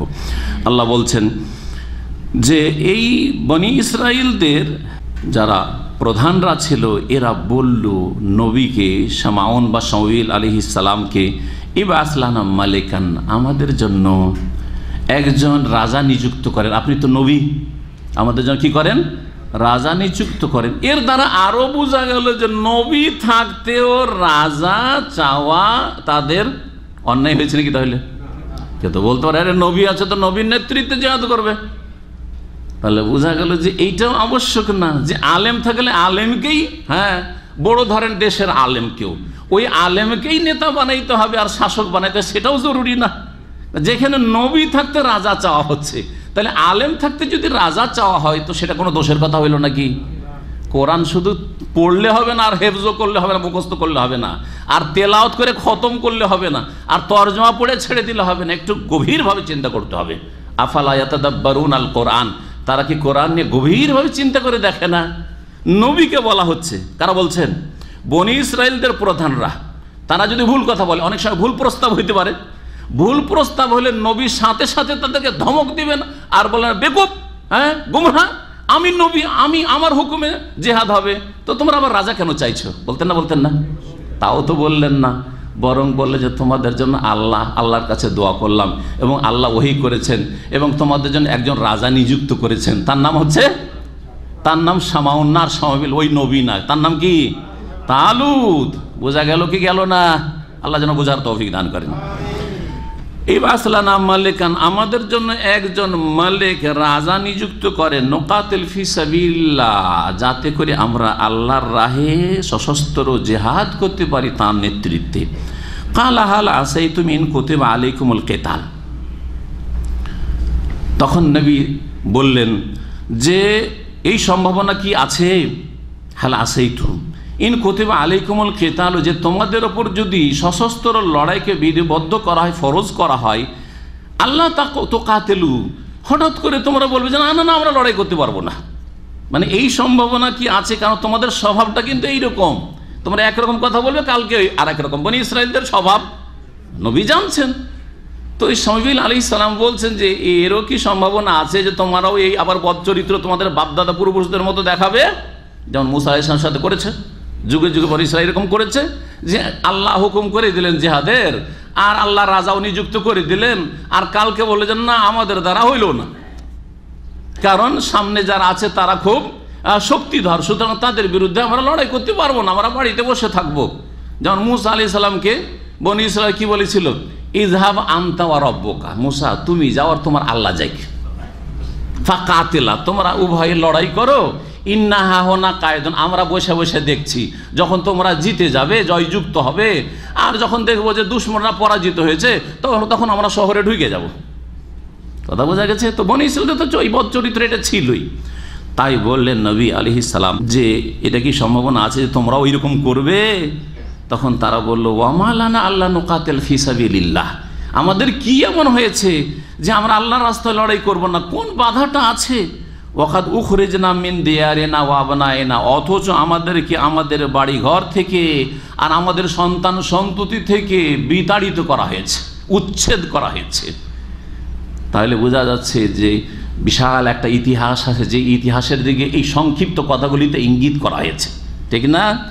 ইতিহাস কি ছিল? মুসা আলাইহিস সালামের পরে দীর্ঘ সময় চলে যায় বনি ইসরাইলদের ওপর, আর তারপর যুগের আবর্তন বিবর্তনে এদের ইমানে কমজোরি চলে আসে, আর বিভিন্ন পাপে তারা জড়িয়ে যায়। তখন আল্লাহ রাব্বুল তাদের পাপের কারণে জালেম শাসককে তাদের ওপর চাপিয়ে দেন, জালেমের জুলুম শুরু হয় আর অবিচার শুরু হয়, আর তখন তারা তাদের দেশকে দখল করে নেয়, এই জালেমরা দখল করে নেয়, আর এদের বাড়ি ঘর দখল করে নেয়, এদের ছেলে মেয়েদেরকে দাস দাসীতে পরিণত করে, আর এরা বাড়ি থেকে দেশ থেকে নির্বাসিত হয়ে যায়। তারপরে এরা কি করলো? এই নবী শামাউন আলাইহিস সালাম বা শামউইল আলাইহিস সালামের কাছে দরখাস্ত করলো যে আর কতদিন জুলুম বরদাস্ত করে থাকবো, আর কতদিন এরকম অসহায় আমরা থাকবো, কতদিন আমরা নির্বাসনের জীবন কাটাবো বিতাড়িত হয়ে মাতৃভূমি থেকে, আমাদের জন্য একজন রাজা নিযুক্ত করে দেন, তাহলে আল্লাহ রাস্তায় লড়াই করি, আর তারপরে মাতৃভূমিতে নিজের বাড়ি ঘরে যাতে করে ফিরে যেতে পারি, আর আমাদের ছেলে মেয়েদেরকে যাতে করে উদ্ধার করতে পারি, জি যারা গোলামি। ফালাম্মা কুতিবা আলাইহিমুল কিতাল, অতঃপর যখন তাদের উপর সশস্ত্র লড়াই ফরজ করে দেওয়া হইল, তাওয়াল্লাউ ইল্লা কালিলাম মিনহুম, অল্প কিছু সংখ্যক লোক ছাড়া বাকিরা সবাই উল্টো দিকে মুখ ফিরিয়ে নিল, বলে না না না পারবো না, না না পারবো না আমরা লড়াই করতে। দেখলে যেই সম্ভাবনার কথা বলছিলেন নবী জানছেন জাতির কথা, কারণ ডাক্তার রুগীর কথা বেশি বুঝে না, রুগীর চেহারা দেখলে বুঝে, রুগীর গায়ে একটু হাত দিলে বুঝে, ঠিক না? তো এইরকম আম্বিয়া রসুলগণ হচ্ছে রুহের কলবের সবচেয়ে বড় ডাক্তার তারা। তো যা বলেছিলেন তাই ঘটলো। আল্লাহু আলিমুম বিজ্জালিমিন, আল্লাহ জালেমদের সম্পর্কে সম্যক জ্ঞানী। এরা যখন পিছপা হয়ে গেল, লড়াই করতে রাজি হচ্ছে না, তখন তাদের নবী আলাইহিস সালাম বললেন, ওয়াকাল লাহুম নবিয়ুহুম, তাদের নবী তাদের উদ্দেশ্যে বললেন, ইন্নাল্লাহ কাদ বাআসা লাকুম তালুতা মালিকান। আরে ঘটনা হচ্ছে একটু আগে কিছু বর্ণনা, এই যে তাদের পিছপা হওয়ার আগে তাদের যে প্রথম তলব ছিল সেটা কি, যে আমাদেরকে একজন রাজা দেন, তাহলে ওই রাজার নেতৃত্বে আমরা কি করব, লড়াই করব। তো নবী তখন বললেন, আল্লাহর কাছে দোয়া করার পরে আল্লাহ ওহী করলেন যে ঠিক আছে, তাদের মাঝে একজন যুবক আছে, শরীরে খুব শক্তি তার, আর বডি তার সুঠাম, আর তার বিদ্যা বুদ্ধি তো সে সবচাইতে শ্রেষ্ঠ তাদের সমাজে, তাকে আমি রাজা বানালাম, তুমি তাদেরকে বলে দাও যে আল্লাহর পক্ষ থেকে রাজা নিযুক্ত করা হয়েছে কাকে, তালুতকে। ওয়াকাল লাহুম নবিয়ুহুম, তাদের নবী বললেন, ইন্নাল্লাহ কাদ বাআসা লাকুম তালুতা মালিকান, নিশ্চয় আল্লাহ রাব্বুল আলামিন তালুতকে তোমাদের উদ্দেশ্যে রাজা নিযুক্ত করেছেন। কালু, তখন তারা বলল, আন্না ইয়াকুনু লাহুল মুলকু আলাইনা, আমাদের ওপর তার কি করে রাজত্ব হইতে পারে? আরে সে কি করে রাজা হইতে পারে?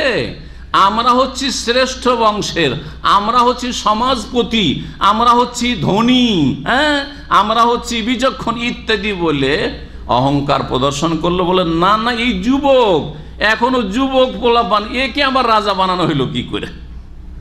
অনেকের এইসব কথা আছে না নেই?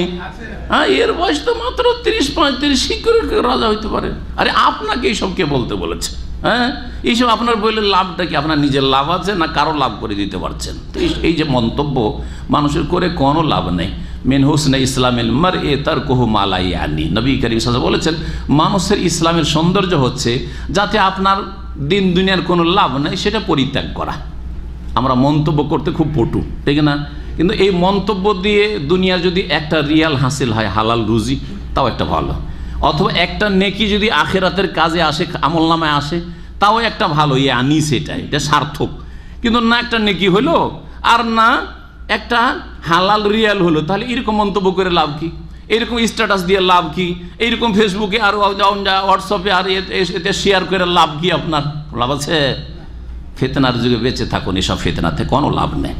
নিজের রুজির সংরক্ষণ করেন, হালাল রুজির ফিকির করেন, আর আখিরাতের সম্বল নেকির ফিকির করেন, গুনাহ কমাবার ফিকির করেন, যে পাপের বোঝা আছে, পাপের বোঝা নামাবার ফিকির করেন। বলছেন আল্লাহ রাব্বুল আলামিন যে ওরা বলল, ওই জাতি, আন্না ইয়াকুনু লাহুল মুলকু আলাইনা, আমাদের ওপর তার রাজত্ব কি করে হইতে পারে? ওয়া নাহনু আহাক্কু বিল মুলকি মিনহু, অথচ আমরা তার চাইতে বেশি রাজত্বের অধিকারী, আমরা বেশি হক রাখি।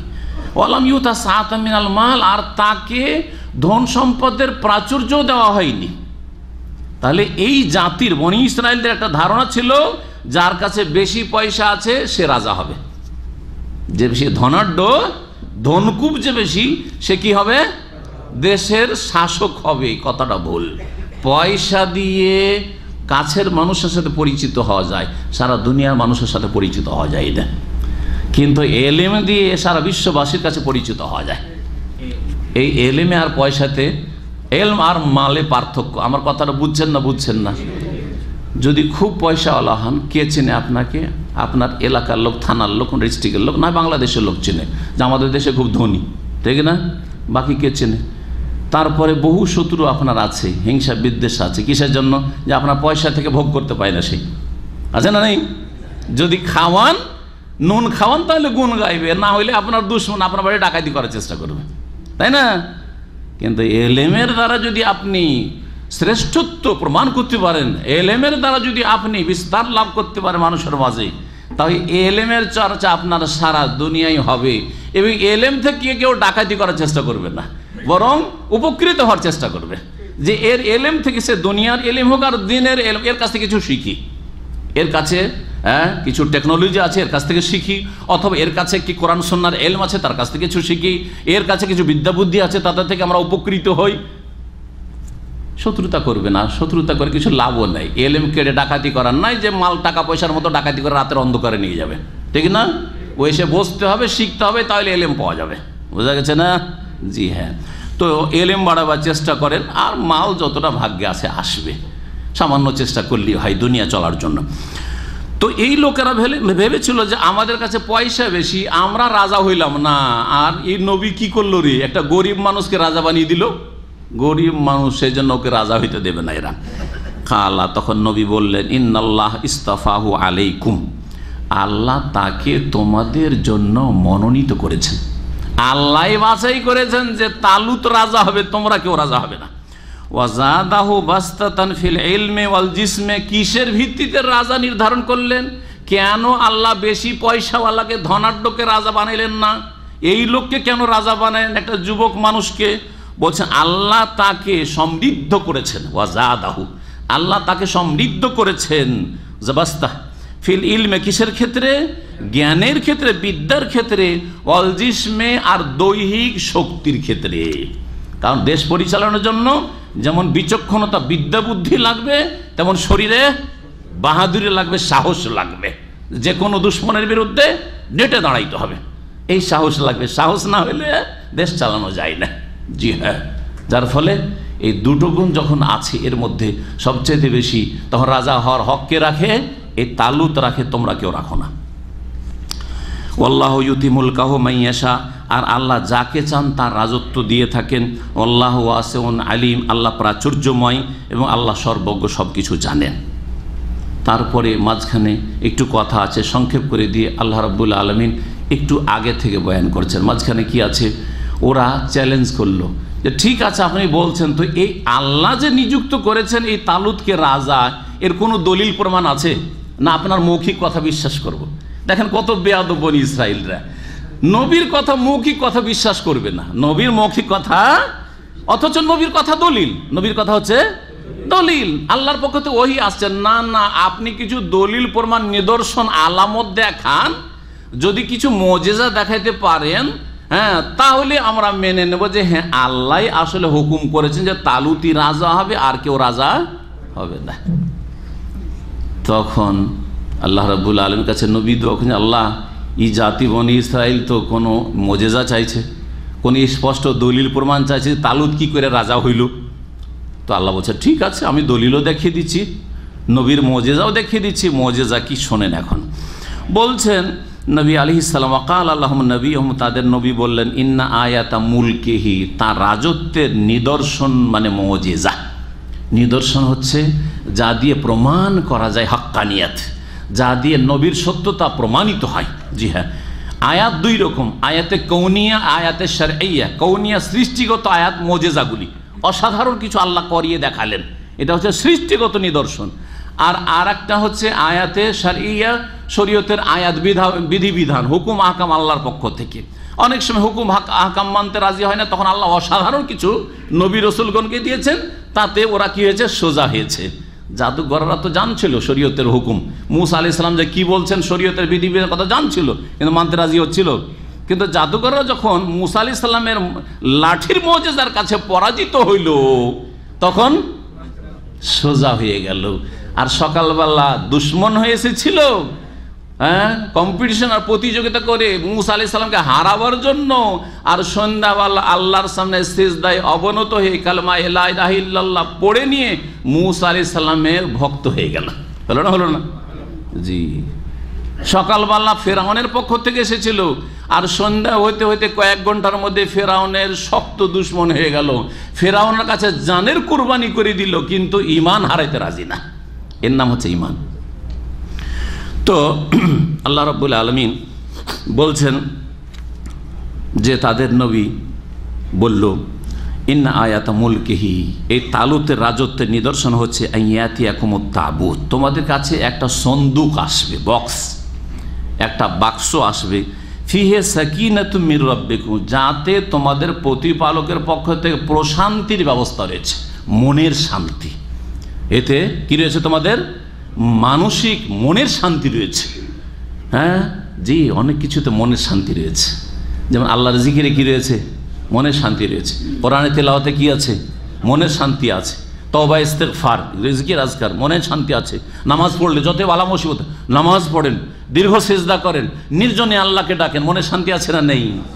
এইরকম বেশ কিছু জিনিস আছে। এছাড়াও যাতে মনের শান্তি রয়েছে, আম্বিয়া রসুলগণের পরিত্যক্ত কোনো কিছু যদি পাওয়া যায় আর সেটা নিশ্চিত হয়, শুধু গল্প হলে হবে না যে লোকেরা বলছে যে এটা নবীর চুল মোবারক, হ্যাঁ নবীর এটা মোবারক জামা, এটা নবীর কদমে রসুল, না না না, এগুলো সব জালিয়াতি। কি প্রমাণ এদের কাছে? কারণ এসব ধর্ম ব্যবসা চলছে, বিনা পুঁজির ব্যবসা চলছে, বুঝছেন না? সুতরাং এসবের পিছনে পড়লে চলবে না। কিন্তু যতদিন পর্যন্ত সাহাবাই কেরামরা তাবেঈনরা জানতেন যে এগুলি রাসূলুল্লাহ সাল্লাল্লাহু আলাইহি ওয়াসাল্লামের মোবারক চুল, রাসূলুল্লাহ সাল্লাল্লাহু আলাইহি ওয়াসাল্লামের এটা হচ্ছে জামা বা এটা হচ্ছে তরবারি, এগুলিতে তাবাররুক প্রমাণিত। নবী রসুল ছাড়া আর কারো কোনো কিছুতে তাবাররুক নেই। বরকত হাসিল করা নবী রসুলগণের পরিত্যক্ত বস্তুতে রয়েছে, কোরআন সুন্নাহ দ্বারা প্রমাণিত রয়েছে। কোরআন এই আয়াত এবং রাসূলুল্লাহ সাল্লাল্লাহু আলাইহি ওয়াসাল্লামের সাহাবায়ে কেরামদের থেকে বেশ কিছু দলিল প্রমাণ রয়েছে। নবী ছাড়া অন্যর ক্ষেত্রে যে তাবাররুক, এটা হচ্ছে যারা শিরিককারী বেদাতকারী মুসলিম তাদের লক্ষণ। সুতরাং পীর সাহেব উজু করছে, তার পানিতে তাবাররুক হাসিল করছে। পীর সাহেব পান খেয়ে খেয়ে পিক ফেলছে, পিকগুলি ধরে নিয়ে গায়ে মাখছে আর তাবাররুক হাসিল করছে। আর কাশপোটা ফেলছে, তাও মাখছে, আউযুবিল্লাহ। আর তারপরে পীর সাহেবের পা ধুয়ে পানি খাচ্ছে, পীর সাহেবের পায়ে ঝুঁকছে, কদমবুসি করছে, ইত্যাদি ইত্যাদি বহু কিছু করছে। এই সব তাবাররুক হচ্ছে শিরকি, না হয় বেদাতি। তাবাররুক শিরকি রয়েছে, তাবাররুক বেদাতি রয়েছে, তাবাররুকের আবার বিস্তারিত আলোচনা রয়েছে একাধিক। আর তাবাররুক শরঈ রয়েছে, শরীয়ত সম্মত তাবাররুক হচ্ছে নবী রসুলগণের যদি কোনো কিছু হয় সেগুলিতে বরকত রয়েছে। এছাড়া স্থানে বরকত রয়েছে, কিন্তু আমার আপনার খেয়াল খুশি না কোরআন সুন্নাহর দ্বারা প্রমাণ হইতে হবে? কোরআন সুন্নাহর দ্বারা প্রমাণ হইতে হবে। মক্কায় বরকত নেই, মদিনায় বরকত নেই, ফিলিস্তিনে বাইতুল মুকাদ্দাসে বরকত নেই। আল্লাযী বারাকানা হাওলাহু, আল্লাহ বলেছেন ফিলিস্তিনে বরকত আছে, তাহলে বরকত আছে। হ্যাঁ, বরকতে জামানি আছে, বরকতে মাকানি আছে, স্থানগত হয়ে গেল। জামানা কালগত বরকত, রমজানে বরকত নেই, বরকত আছে না? রাতের শেষ তৃতীয় অংশে বরকত নেই, দোয়া কবুল হয় কি হয় না? তাহলে বোঝা গেল যে জামানাতে বরকত আছে, ঠিক না? শুক্রবারে বরকত নেই, শুক্রবার দিন তো বরকত আছে। শুক্রবার আসর থেকে মাগরিব এটা ফজিলতের সময় নয়, দোয়া কবুল হওয়ার সময় নয়, বরকতের সময় নয়। জি হ্যাঁ, তাহলে বরকতে জামানি আছে, বরকতে মাকানি আছে, তারপর বেশ কিছু বস্তু আছে তাতে বরকত আছে। এই বরকতের কিছু আল্লাহ পাঠিয়ে দেন। সেগুলি কি ছিল? মুসা আলাইহিস সালাম এবং হারুন আলাইহিস সালামের পরিত্যক্ত যেসব বস্তু ছিল তা একটা সন্দুকে রাখা ছিল, যেটা বনি ইসরায়েলদের বিরুদ্ধে যখন কাফের শক্তিরা লড়াই করেছিল তখন এই বনি ইসরায়েলদের কাছ থেকে কেড়ে নিয়ে চলে গেছিল, দখল করে নিয়ে চলে গেছিল। সেটা আল্লাহ ফিরিয়ে দিলেন তালুতের বাড়ির গেটে এসে হাজির। ওই সন্দুক, ওই বাক্স এসে হাজির। কারা হাজির করলেন? ফেরেশতারা নিয়ে এসে হাজির করে দিলেন। ফেরেশতারা মুহূর্তের মধ্যে নিয়ে এসে হাজির করে দিলেন। আল্লাহ বললেন আল নবীকে যে ওদেরকে বলো যে তোমরা তালুতের বাড়ির কাছে দাঁড়িয়ে থাকো, আর যেই বাক্স তাবুত তোমাদের কাছ থেকে কেড়ে নিয়ে চলে গেছে ওই জালেম কাফেররা, সেই বাক্স কোথায় তারা লুকিয়ে রেখেছে তোমরা জানো না। তাদের বাড়ি থেকে উড়ে চলে আসবে ফেরেশতারা, নিয়ে তাহমেল হুল মালাইকা, নিয়ে আসার পরে তালুত যে রাজা যাকে নিযুক্ত করেছেন আল্লাহ, তার গেটের সামনে আল্লাহ হাজির করে দিবেন। তারপরে মানবে কি মানবে না তালুতকে রাজা? আল্লাহ বললেন হ্যাঁ যে এটা মানতে হবে। তখন তারা বলে হ্যাঁ এইটা যদি দেখিয়ে দেওয়া হয় তাহলে মানবো। ঠিক আছে, আল্লাহ দেখাই দিলেন। এখন শোনেন, আল্লাহ বলছেন ইন্না আয়াতামাল মুলকিহি, তালুতের রাজত্বের দলিল হচ্ছে আইয়াতিয়াকুমুত তাবুত, তোমাদের কাছে এই বাক্স চলে আসবে, ফিহে সাকিনাতুম মির রাব্বিকুম, যাতে তোমাদের প্রতিপালকের পক্ষ থেকে শান্তির ব্যবস্থা রয়েছে, ও বাকিয়াতুম মা তারাকা আলু মুসা ওয়া আলু হারুন, আর তাতে মুসা আলাইহিস সালামের বংশ আর হারুন আলাইহিস সালামের বংশের যা পরিত্যক্ত বস্তু তাও রয়েছে কিছু। তাহমেলুহুল মালাইকা, যেই তাবুতকে, যে বাক্সকে ফেরেশতারা বহন করে নিয়ে আসবে। ইন্না ফি যালিকা লা আয়াতাল লাকুম, নিশ্চয়ই এতে রয়েছে তোমাদের জন্য স্পষ্ট নিদর্শন, ইন কুনতুম মুমিনিন, যদি তোমরা বিশ্বাসী হও। জি, চলে আসলো তাবুত এসে হাজির। এতে বরকতের সাথে সাকিনা, শান্তি রয়েছে। জিহাদ যখন চলবে তখন শরীরের শক্তির সাথে সাথে মানসিক শক্তির প্রয়োজন। মনোবলটা হচ্ছে সবচেয়ে বড় বল, ঠিক না? যদি মুসা আলাইহিস সালামের আর হারুন আলাইহিস সালামের পরিত্যক্ত বস্তু এ বাক্স জিহাদের ময়দানে থাকে আর তোমরা লড়াই করো, তো মানসিক শক্তি বাড়বে না বাড়বে না? মনোবল শক্তিশালী হবে না হবে না? এটাকে বলা হয়েছে মনের শান্তি। কারণ সবসময় এটাকে উদ্ধার করার চেষ্টা করবে। যখন ওদের বাড়ি থেকে আল্লাহ তালুতের ঘরে পৌঁছে দিয়েছেন, আর এটা জিহাদের ময়দানে বাক্সকে আমরা রেখেছি, সুতরাং এটা রক্ষা করার জন্য জান মাল সব কিছুর কুরবানি আমরা করব। জি, মনের শান্তি, একটা মনোবল বৃদ্ধি পাবে। তো আল্লাহ রাব্বুল আলামিন এই কথাই বলেছেন। তারপরে জিহাদের জন্য রওনা হইলেন তালুত। ফালামা ফাসালা তালুত বিল জুনুদ, যখন রওনা, ফাসালা মানে রওনা হওয়া, যখন রওনা হলেন তালুত বিল জুনুদের সেনাবাহিনীকে নিয়ে, কালা, তখন তিনি বললেন যে দেখো আল্লাহ কিন্তু তোমাদের এখন একটা পরীক্ষা করবেন, পরীক্ষায় উত্তীর্ণ হইতে হবে, পাশ করতে হবে। ইন্নাল্লাহ মুবতালিকুম বিনাহার, নিশ্চয় আল্লাহ তোমাদেরকে একটা নহর দিয়ে পরীক্ষা করতে চান। সামনে কাফেরদের বিরুদ্ধে লড়াই করতে গিয়ে সামনে একটা নদী পড়বে, ওই নদী পার হইতে হবে, আর তোমাদের প্রচণ্ড পিপাসা লাগবে, নদীতে গিয়ে পানি খাওয়া চলবে না। পিপাসা লাগবে, নদী থেকে পানি খাওয়া চলবে না, পানি খেলে হেরে যেতে হবে, অচল হয়ে যাবে। মানুষ বেশি খাওয়ার পরে কি হয়ে যায়, আর বিশেষ করে বেশি ক্ষুধার পরে যদি খান তো আরও অচল হয়ে যান, ঠিক না? বেশি পিপাসার পরে পানি খেয়ে বেকার হয়ে গেছে সব, আল্লাহ পরীক্ষা ফেলে দিয়েছে, পানি খাওয়া যাবে না। খুব পিপাসা লেগেছে তো একটা কাজ করি, এক অঞ্জলি নিয়ে শুধু একটু, ব্যাস এক ঢোকের বেশি না, মন ভরে পানি খেতে পারবে না। আল্লাহ বলছেন নিশ্চয় তোমাদেরকে আল্লাহ পরীক্ষা করতে চান একটি নহর, একটি নদীর মাধ্যমে। ফামান শারিয়া মিনহু, যে ওই নদী থেকে পান করবে, ফালাইসা মিন্নি, সে আমার দলভুক্ত হইতে পারবে না, মানে সেনাবাহিনীতে আসতে পারবে না, লড়াই করতে পারবে না। অমাল্লাম ইয়াতামহু, আর যে স্বাদ গ্রহণ করবে না, পানি মুখে নিবেই না, ফাইন্নাহু মিন্নি, সে আমার দলের। যদি এত পিপাসা লেগেছে তারপরেও আল্লাহ নিষেধ করেছেন, পরীক্ষা ফেলেছেন, এই পানি খেলেই হেরে যাব, পানি খেলেই হিম্মত থাকবে না লড়াই করার, সুতরাং পানি খাবো না, পানি পান করব না, সে আমার দলে থাকবে। তালুত বললেন ইল্লা মানি তারাফা গুরফাতাম বিয়াদে, তবে কেউ যদি হাতের এক অঞ্জলি নিয়ে এইভাবে একটা ঢোক পানি পান করে, নদী থেকে, নদীতে মুখ লাগিয়ে পানি খেতে পারবে না, বড় এক অঞ্জলি নিয়ে একটু পানি খেয়ে কোনো রকম করে মুখটা শুকিয়ে যাচ্ছে ভিজিয়ে নেবে, তাহলে চলবে, এটার পারমিশন আছে। ফাশারিবু মিনহু, নদী দেখে আর পিপাসার তাড়ো নাই, সকলেই পানি পান করে নিল, ইল্লা কালিলা মিনহু, অল্প কয়েকজন ছাড়া, অল্প কিছু লোক ছাড়া। তাদের সংখ্যা ছিল 313 জন, বদরের মুজাহিদিনদের সংখ্যার সমান। কতজন বদরে ছিলেন? 313, মাত্র 313 জন এখন কাজের যোগ্য, এরা লড়াই করতে, বাকিগুলো সব ফেল। কয়েক হাজার সেনাবাহিনী সব হচ্ছে ফেল, ওখান থেকেই ফিরছে, আর তাদের ক্ষমতা থাকলো না শরীরে লড়াই করার। আল্লাহ বলছেন ফালাম্মা জাওয়াজাহু ওয়াল্লাযিনা আমানু মাহু, যখন তারা নদী পার করলো, তালুত এবং তার সাথে যারা ঈমানদার ছিল, কালু, তখন সাথী সঙ্গীরা, ওরা যারা পানি পান করে নিয়েছিল, তারা বলল লা তাকাতা লানা ইয়াওমা বিজালুত ওয়া জুনুদি, দেখছে হাজার হাজার সেনাবাহিনী, বিশাল সেনাবাহিনী, আর জালুত অত্যন্ত শক্তিধর আর অনেক উঁচা মানুষ, উঠাম মানুষ।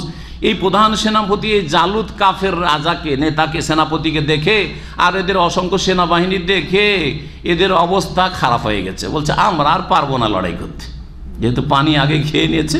আল্লাহ বলছে পানি খেলে আর লড়তে পারবেন না। ঠিকই হইল, নদী পার করার পরে বলছে আমাদের দ্বারা আর হইল না, বলছে লা তাকাতা লানাল ইয়াওমা, আজকে আমাদের কোনো ক্ষমতা নেই, বেজালুত ও জুনুদি, জালুত আর তার সেনাবাহিনীর সম্মুখীন হওয়ার, মুখোমুখি হওয়ার, এদের সামনে দাঁড়াবার ক্ষমতা নেই।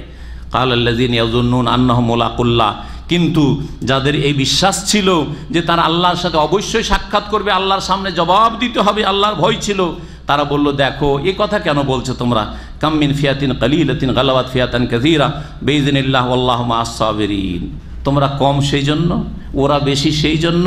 আরে এইরকম মানব জাতির ইতিহাসে কত শত এইরকম রণক্ষেত্র হয়েছে যেখানে বড় বড় সেনা দলের ওপর ক্ষুদ্র সেনাদল জয়যুক্ত হয়েছে। সুতরাং তোমরা পিছপা হইও না। নসিহত করলো কিন্তু তারা শুনলো না, কারণ পানি খেয়ে নিয়েছে যে আগেই ফেল, ফেল হয়ে গেছে সব। বললেন তারা কাম মিন ফিয়াতিন কালিলাহ, কত শত, কাম খাবরিয়া এটা, কত শত সেনাদল, অল্প কত স্বল্প সেনাদল, গালাবাত ফিয়াতান কাসিরা, বহু বড় সেনাদলের ওপর জয়যুক্ত হয়েছে, বেইজনিল্লাহ আল্লাহর ইচ্ছাই, আল্লাহ মা'আস সাবিরিন, আল্লাহ ধৈর্যশীলদের সাথে রয়েছেন। সুতরাং ধৈর্য সহকারে লড়াই করো। নবী করিম সাল্লাল্লাহু আলাইহি ওয়াসাল্লাম তাই বলেছেন যে সশস্ত্র লড়াইয়ের কাফেরদের মুখোমুখি হওয়ার জন্য আকাঙ্ক্ষা করবেন না, মানে শখ করে যাওয়ার দরকার নেই, কিন্তু যখন মুখোমুখি হয়ে গেছো ফাসবুতু, তাহলে অটলতা প্রমাণ করো, সুদৃঢ়তা প্রমাণ করো যে আর পিছপা হব না। তারপরে বলছেন ওয়ালাম্মা বারাজুলে জালুত ও জনুদিহি, যখন তারা জালুত আর তার সেনাবাহিনীর মুখামুখি হইল বা সম্মুখীন হইল, এখন লড়াই শুরু হচ্ছে। লড়াইয়ের পূর্বে সুন্নত হচ্ছে কোরআনী নির্দেশ এবং নবী মুহাম্মদ রাসূলুল্লাহ সাল্লাল্লাহু আলাইহি ওয়াসাল্লামের প্রত্যেকটি জিহাদের সুন্নাহ। আর বদরের যুদ্ধেও হাদিস আপনাদের জানা সহিহ বুখারীতে রয়েছে, যুদ্ধের আগে কি করতে হবে? দোয়া করতে হবে, আল্লাহর কাছে খুব বেশি দোয়া করবে।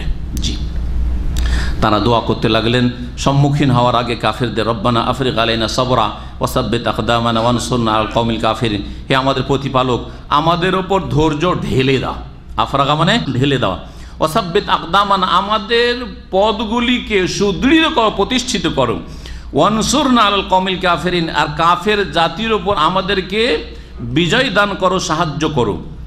লড়াই শুরু হয়ে গেল, 313 জন মাত্র লড়াই করলো, বাকি তো সব বেকার ফালতু হয়ে গেছে পানি পান করে। ফাহাজামুহুম বিইذনিল্লাহ, এই কাফের সম্প্রদায়কে আল্লাহর হুকুমে তারা কি করলো? পরাজিত করলো। হাজিমা মানে পরাজিত করা, পরাস্ত করলো। ওয়াকাতালা দাউদ ও জালুতা, এই তালুত যে রাজা ছিলেন, এই রাজার অধীনে একজন সেনাপতি ছিলেন দাউদ আলাইহিস সালাম, যিনি একজন যুবক মানুষ, 18-20 বছর, কোনো কোনো তাফসীরের রিওয়ায়েতে রয়েছে বয়স ছিল। আর পরে সাধারণত সমস্ত নবীরা নবুয়ত পান কত বছর বয়সে? 40-এ। পরে তিনি নবী হয়েছেন, তখন পর্যন্ত নবী তিনি হননি। একজন সাধারণ মানুষ হিসাবে জিহাদ ফি সাবিলিল্লাহ এই 313 জনের একজন ছিল। কিন্তু দাউদ আলাইহিস সালামকে যে আল্লাহ শক্তি দিয়েছিলেন লড়াইয়ের, জালুতকে কেউ মারবে কেউ সাহস করেনি, একমাত্র দাউদ আলাইহিস সালাম তিনি জালুতের ওপর এমন হামলা করলেন যে জালুতকে একেবারে হত্যা করে ফেললেন। জি হ্যাঁ, তাই আল্লাহ কোরআনে এই বিষয়টি বিশেষ করে বর্ণনা করছেন, ওয়াকাতালা দাউদ ও জালুতা, দাউদ আলাইহিস সালাম জালুত যে কাফের রাজা ছিল তাকে হত্যা করে ফেললেন, হত্যা করলেন। ওয়া আতাহুল্লাহুল মুলকা ওয়াল হিকমাতা, তারপরে আল্লাহ কি করলেন?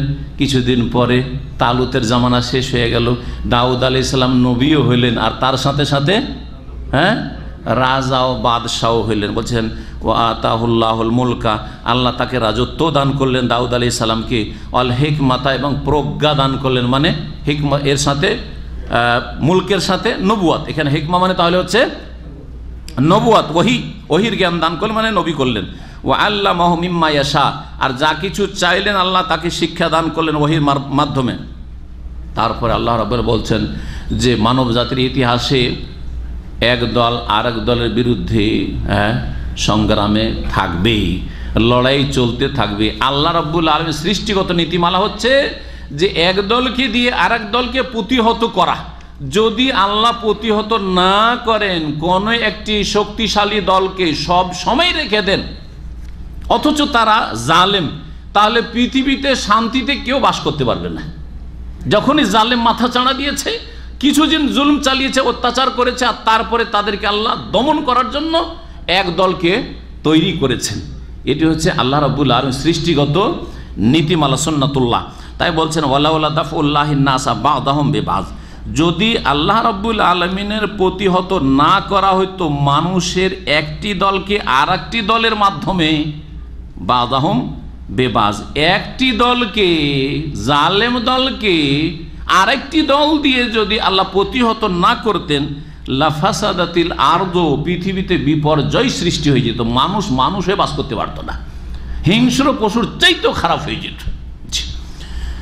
আজকে পৃথিবীতে মানুষকে খুন করার জন্য যেসব অস্ত্রের প্রতিযোগিতা করছে আজকে সারা বিশ্বে, কোনো প্রাণী করছে? হিংস্র পশু করছে, বাঘ ভল্লুক করছে, শুকুর কুকুরে করছে, ওদেরও লড়াই হয়, কিন্তু অস্ত্র জমা করে রাখে না যে মারবো। কিন্তু মানুষকে খুন করার জন্য প্রথম বিশ্বযুদ্ধ হয়ে গেছে, দ্বিতীয় বিশ্বযুদ্ধ হয়ে গেছে, এখন তৃতীয় বিশ্বযুদ্ধের জন্য সারা পৃথিবীর যারা শক্তিধর তারা রেডি হয়ে আছে। অস্ত্রের প্রতিযোগিতা চলছে, কাকে খুন করার জন্য? বন জঙ্গলের জানোয়ার খুন করার জন্য না, এ মানুষ খুন করার জন্য। জি হ্যাঁ, তো আল্লাহ রাব্বুল জালেমদেরকে প্রতিহত করার যদি নিজাম না রাখতেন, এই সৃষ্টিগত নীতিমালা, তো পৃথিবী অশান্তিতে ভরে যেত। ওয়ালাকিন্নাল্লাহ যু ফদলিন আলাল আলামিন, তবে আল্লাহ রাব্বুল আলামিন বিশ্ব জগতের ওপর বড় অনুগ্রহকারী। তিলকা আয়াতুল্লাহ, এ হচ্ছে আল্লাহ রাব্বুল আলামিনের বিধানাবলী, নাতলুহু আলাইকা বিল হক, যা সত্য সহকারে তোমাকে পড়ে শোনাচ্ছি হে নবী মুহাম্মদ সাল্লাল্লাহু আলাইহি সাল্লাম, আমার ফেরেশতা জিবরিল আলাইহিস সালামের মাধ্যমে। ওয়া ইন্নাকা লামিনাল মুরসালিন, আর নিশ্চয় তুমি রাসূলদের অন্তর্ভুক্ত, তুমিও একজন রাসূল, শেষ রাসূল, যেমন খাতামুন নবীন সূরা আহজাবে আল্লাহ রাব্বুল আলামিন বলেছেন। তিলকা রাসূল ফাদ্দালনা বা'দাহুম আলা বা'দ, এই যে রাসূলগণ রয়েছেন, এই যে রাসূলগণ রয়েছেন, আল্লাহ বলছেন মানে যত রাসূলগণ এসেছে মানব জাতির ইতিহাসে, এরা সবাই কি একই মর্যাদার? একই মর্যাদার না, একই মর্যাদার না। তিলকা রসুল, এই যে রসুলগণ, আল্লাহ বলছেন ফাদ্দালনা বা'দাহুম আলা বা'দ, এদের একজনকে অপরজনের ওপর শ্রেষ্ঠত্ব দান করেছি। এক রসুলকে আর এক রসুলের ওপর শ্রেষ্ঠত্ব দান করেছেন। নবী অনেক রয়েছেন, নবীর মধ্যে আল্লাহ কিছুকে রসুলও করেছেন। হ্যাঁ, যে নতুন শরীয়ত, নতুন কিতাব তাদের নাজিল করেছেন, রসুল করেছেন। আবার রসুলদের মধ্যে আল্লাহ রাব্বুল 5 জনকে নির্বাচিত করেছেন, কি বলে? উলুল আজম মিনার রসুল, ফাসবির কামা সাবারা উলুল আজমি মিনার রসুল, দৃঢ় প্রতিজ্ঞ রসুল বলে আল্লাহ তাদেরকে আখ্যায়িত করেছেন। তারা 5 জন কে কে? নূহ আলাইহিস সালাম, ইব্রাহিম আলাইহিস সালাম, মূসা আলাইহিস সালাম, ঈসা আলাইহিস সালাম, মুহাম্মদুর রাসূলুল্লাহ সাল্লাল্লাহু আলাইহিস সালাম জামিয়ান। জি, 5 জন। 5 জনের মধ্যে আল্লাহ কাউকে শ্রেষ্ঠত্ব দান করেছেন কি না? হ্যাঁ, কাকে শ্রেষ্ঠত্ব দান করেছেন? মুহাম্মদুর রাসূলুল্লাহ সাল্লাল্লাহু আলাইহি ওয়াসাল্লাম। তারপরে শ্রেষ্ঠত্ব কাকে দান করেছেন? ইব্রাহিম আলাইহিস সালামকে আল্লাহ খলিল বলেছেন। হ্যাঁ, ইন্নাল্লাহা কাদ ইত্তাখাযা ইব্রাহিমা খলিলা কামা ইত্তাখাযানি খলিলা, নবী করিম সাল্লাল্লাহু আলাইহি ওয়াসাল্লাম বলছেন আল্লাহ অন্তরঙ্গ বন্ধু খলিল হিসাবে ইব্রাহিম আলাইহিস সালামকে গ্রহণ করেছেন, যেমন আমাকে খলিল হিসাবে গ্রহণ করেছেন। তাহলে 5 জনের মধ্যে আবার 2 জন সবচেয়ে শ্রেষ্ঠ। জি হ্যাঁ, এই ফজিলত, আমাদের যে এই ফজিলত সম্পর্কে, শ্রেষ্ঠত্ব সম্পর্কে আলোচনা করা জায়েজ কিনা একটি মাসলা। মানে আমরা জনগণ, মুসলিম মানুষ, যদি এক নবীর ওপর আর এক নবীর শ্রেষ্ঠত্ব রয়েছে, এই কথাগুলি বলার জায়েজ না জায়েজ নয়, ঠিক না বেঠিক? নবীদের মধ্যে যদি ফজিলত জায়েজ হয়, তাহলে আলেমদের মাঝে অমুক আলেম অমুকের চাইতে বড়, এটা বলা জায়েজ কিনা? এগুলো মশলা আপনাকে জানতে হবে, কারণ মেলা শেখ আপনাদের সামনে আছে, আছে না? নেই? অমুক আলেমের চাইতে অমুক আলেম বড় বলা যাবে না? যাবে না। ওই রকম নবীদের ক্ষেত্রেও ঢালাহারে না। জি, একটা শর্তের সাথে। ফজিলত বর্ণনা করতে গিয়ে, শ্রেষ্ঠত্ব বর্ণনা করতে গিয়ে কারো মানহানি যেন না হয়, গুরুত্বপূর্ণ কথা। বোঝা গেছে? দেখেন, নবীদের কথা এখন রাখেন, আলেম ওলামাদের কথা রাখেন। আপনার 5টা ছেলে আছে, ঠিক আছে? 5 ছেলের মধ্যে যদি একটা ছেলে খুবই ভালো, কিন্তু যদি এমনভাবে বলেন যাতে অন্য ছেলে ফিল করছে, অনুভব করছে যে আমাকে ছোট করা হচ্ছে, তখন বাপের উপর খুব খুশি থাকবে না? মায়ের উপর খুব খুশি থাকবে না? কখনো খুশি হবে না। তখন ওর মধ্যে বিদ্রোহ সৃষ্টি হবে, ওর বিদ্বেষ সৃষ্টি হবে, তারপর ওর হিংসা করবে, বাপ মাকেও খারাপ মনে করবে, বাপ মার কথা শুনতে চাইবে না। আপনার ছেলে আপনাকে দেখবে বা তোমার ছেলে তোমাকে দেখবে, আমরা তো তোমার ছেলেই না, করবে না? করবে না? হ্যাঁ, সুতরাং এটা জায়েজ না। এটা করাটা আপনার জ্ঞানীর পরিচয় নয়, জ্ঞানী বাপের পরিচয় নেই, জ্ঞানী মায়ের পরিচয় নেই। কিন্তু ফজিলত দেওয়া যাবে কখনো কখনো, এমনভাবে যাবে যাতে তার অনুভূতিতে আঘাত না করে, অন্য অন্য ছেলেদের অনুভূতিতে আঘাত না করে। ঠিক ওই রকমই এক আলেমকে আর এক আলেমের উপর আপনি ফজিলত দেন যে অমুক আলেম অমুক আলেম চাইতে বড়, কিন্তু অন্যের মানহানি করে নেয়। কথা বোঝা গেছে? সবাই বড়, হ্যাঁ, সবাই ভালো মাশাআল্লাহ, কিন্তু এক একজনের মধ্যে এক একটা গুণ থাকে। হ্যাঁ, এইরকমভাবে এমনভাবে বললেন যাতে কারো মানহানি না হয়। মানহানির পরিস্থিতি যদি থাকে, সেখানে রাসূলুল্লাহ সাল্লাল্লাহু আলাইহি ওয়াসাল্লাম ফজিলত দিতে কাউকে কোনো নবীকে নিষেধ করেছেন, এমনকি তাকেও শ্রেষ্ঠ বলে আখ্যায়িত করতে নিষেধ করেছেন, একটি হাদিস রয়েছে। তাহলে সেই হাদিসের মাঝে আর কোরআনের এই আয়াতগুলির মাঝে সমন্বয় যেন করে দিলাম আমি এই শর্তটা লাগিয়ে। বুঝলেন না? বুঝলেন না? এই আয়াতে বলা হয়েছে যে এক রসুলকে আর এক রসুলের উপর কি করা হয়েছে? শ্রেষ্ঠত্ব দান করা হয়েছে। সূরা বনি ইসরাঈলে রয়েছে আয়াত নম্বর 55, ওয়ালাকাদ ফাদ্দালনা বা'দান নাবিয়িনা আলা বা'দ ওয়া আতাইনা দাউদা যাবুর। আল্লাহ বলছেন নিশ্চয়ই আমি কিছু নবীকে কিছু নবীর ওপর ফজিলত দিয়েছি, শ্রেষ্ঠত্ব দান করেছি। স্পষ্ট কথা। ওয়া আতাইনা দাউদা যাবুর, আর দাউদ আলাইহিস সালামকে জবুর দিয়েছি। জি হ্যাঁ। তো এইভাবে আল্লাহ রাব্বুল আলামিন এক নবীকে আর এক নবীর ফজিলত দিয়েছেন, কিন্তু অন্যের মানহানি উদ্দেশ্য নাই। কিন্তু আপনি যদি এমন বাক ভঙ্গিমা অবলম্বন করেন, এমনভাবে কথা বলছেন যাতে অন্যের কি হচ্ছে? মান সম্মান ক্ষুণ্ণ করা হচ্ছে, তাহলে জায়েজ নাই। সেটা নবীদের ক্ষেত্রেও, সেটা আলেমদের ক্ষেত্রেও, সেটা আপনার আত্মীয় স্বজনদের ক্ষেত্রেও, মানুষের ক্ষেত্রে এমনভাবে কথা বলছেন যেন অন্যের মানহানি। যদি এভাবে বলা, মানহানি কখন? পাঁচজন মানুষ আপনার সামনে বসে আছে, এই হচ্ছে একমাত্র মানুষ, বাকিগুলো তখন কি বলবে? তাহলে আমরা জানোয়ার না? বলবে না? বলবে না? খুব খুশি হবে, এইটা মানহানি হয়ে গেল। কিন্তু এমনও বাকভঙ্গিমা আছে যে বললেন না না ওটা ফিল করবেন না, ঠিক আছে, তো ওনাকে একটু ওনার প্রশংসা করা হইলো বিশেষ একটা উদ্দেশ্যে, বা ওনার মধ্যে বেশ কিছু ভালো গুণ আছে, কিন্তু আপনাদের মধ্যে মাশাআল্লাহ ভালো গুণ আছে, ঠিক আছে না? এই মর্মে হাদিস রয়েছে। আয়াতের তাফসীরটা এতটুকু করে তিলকা রসুল ফাদ্দালনা বা'দাহুম আলা বা'দ, এই আয়াতটা শেষ করিনি। আল্লাহ রাব্বুল বলছেন মিনহুম মান কালাম আল্লাহ, এই নবী রসুলগণের মাঝে কিছু এমন আছে যাদের সাথে আল্লাহ কথা বলেছেন। স্বয়ং আল্লাহ কি করেছেন? কথা বলে। যেমন মুসা আলাইহিস সালাম। আর আরে রসুল্লাহ, আগে রসুল্লাহ বলবেন, হ্যাঁ আগে মুসা আলাইহিস সালাম। আর নবীর সাথে কথা বলেননি? মেরাজে নিয়ে গিয়ে কথা বলেননি? হ্যাঁ, মুসা আলাইহিস সালামের সাথে কথা বলেছেন তুর পাহাড়ে, আর নবী মুহাম্মদ রাসূলুল্লাহ সাল্লাল্লাহু আলাইহি ওয়াসাল্লামের সাথে কথা বলেছেন 7 আকাশের ওপরে। জি। ওয়ারাফা বা'দাহুম দারাজাত, এবং কতক নবীর বহু মর্যাদা উঁচু করেছেন। ওয়া আতাইনা ঈসা ইবনে মারইয়াম আল বাইয়িনাতি, এবং মরিয়ম পুত্র ঈসা আলাইহিস সালামকে সুস্পষ্ট দলিল প্রমাণ আমি দান করেছি।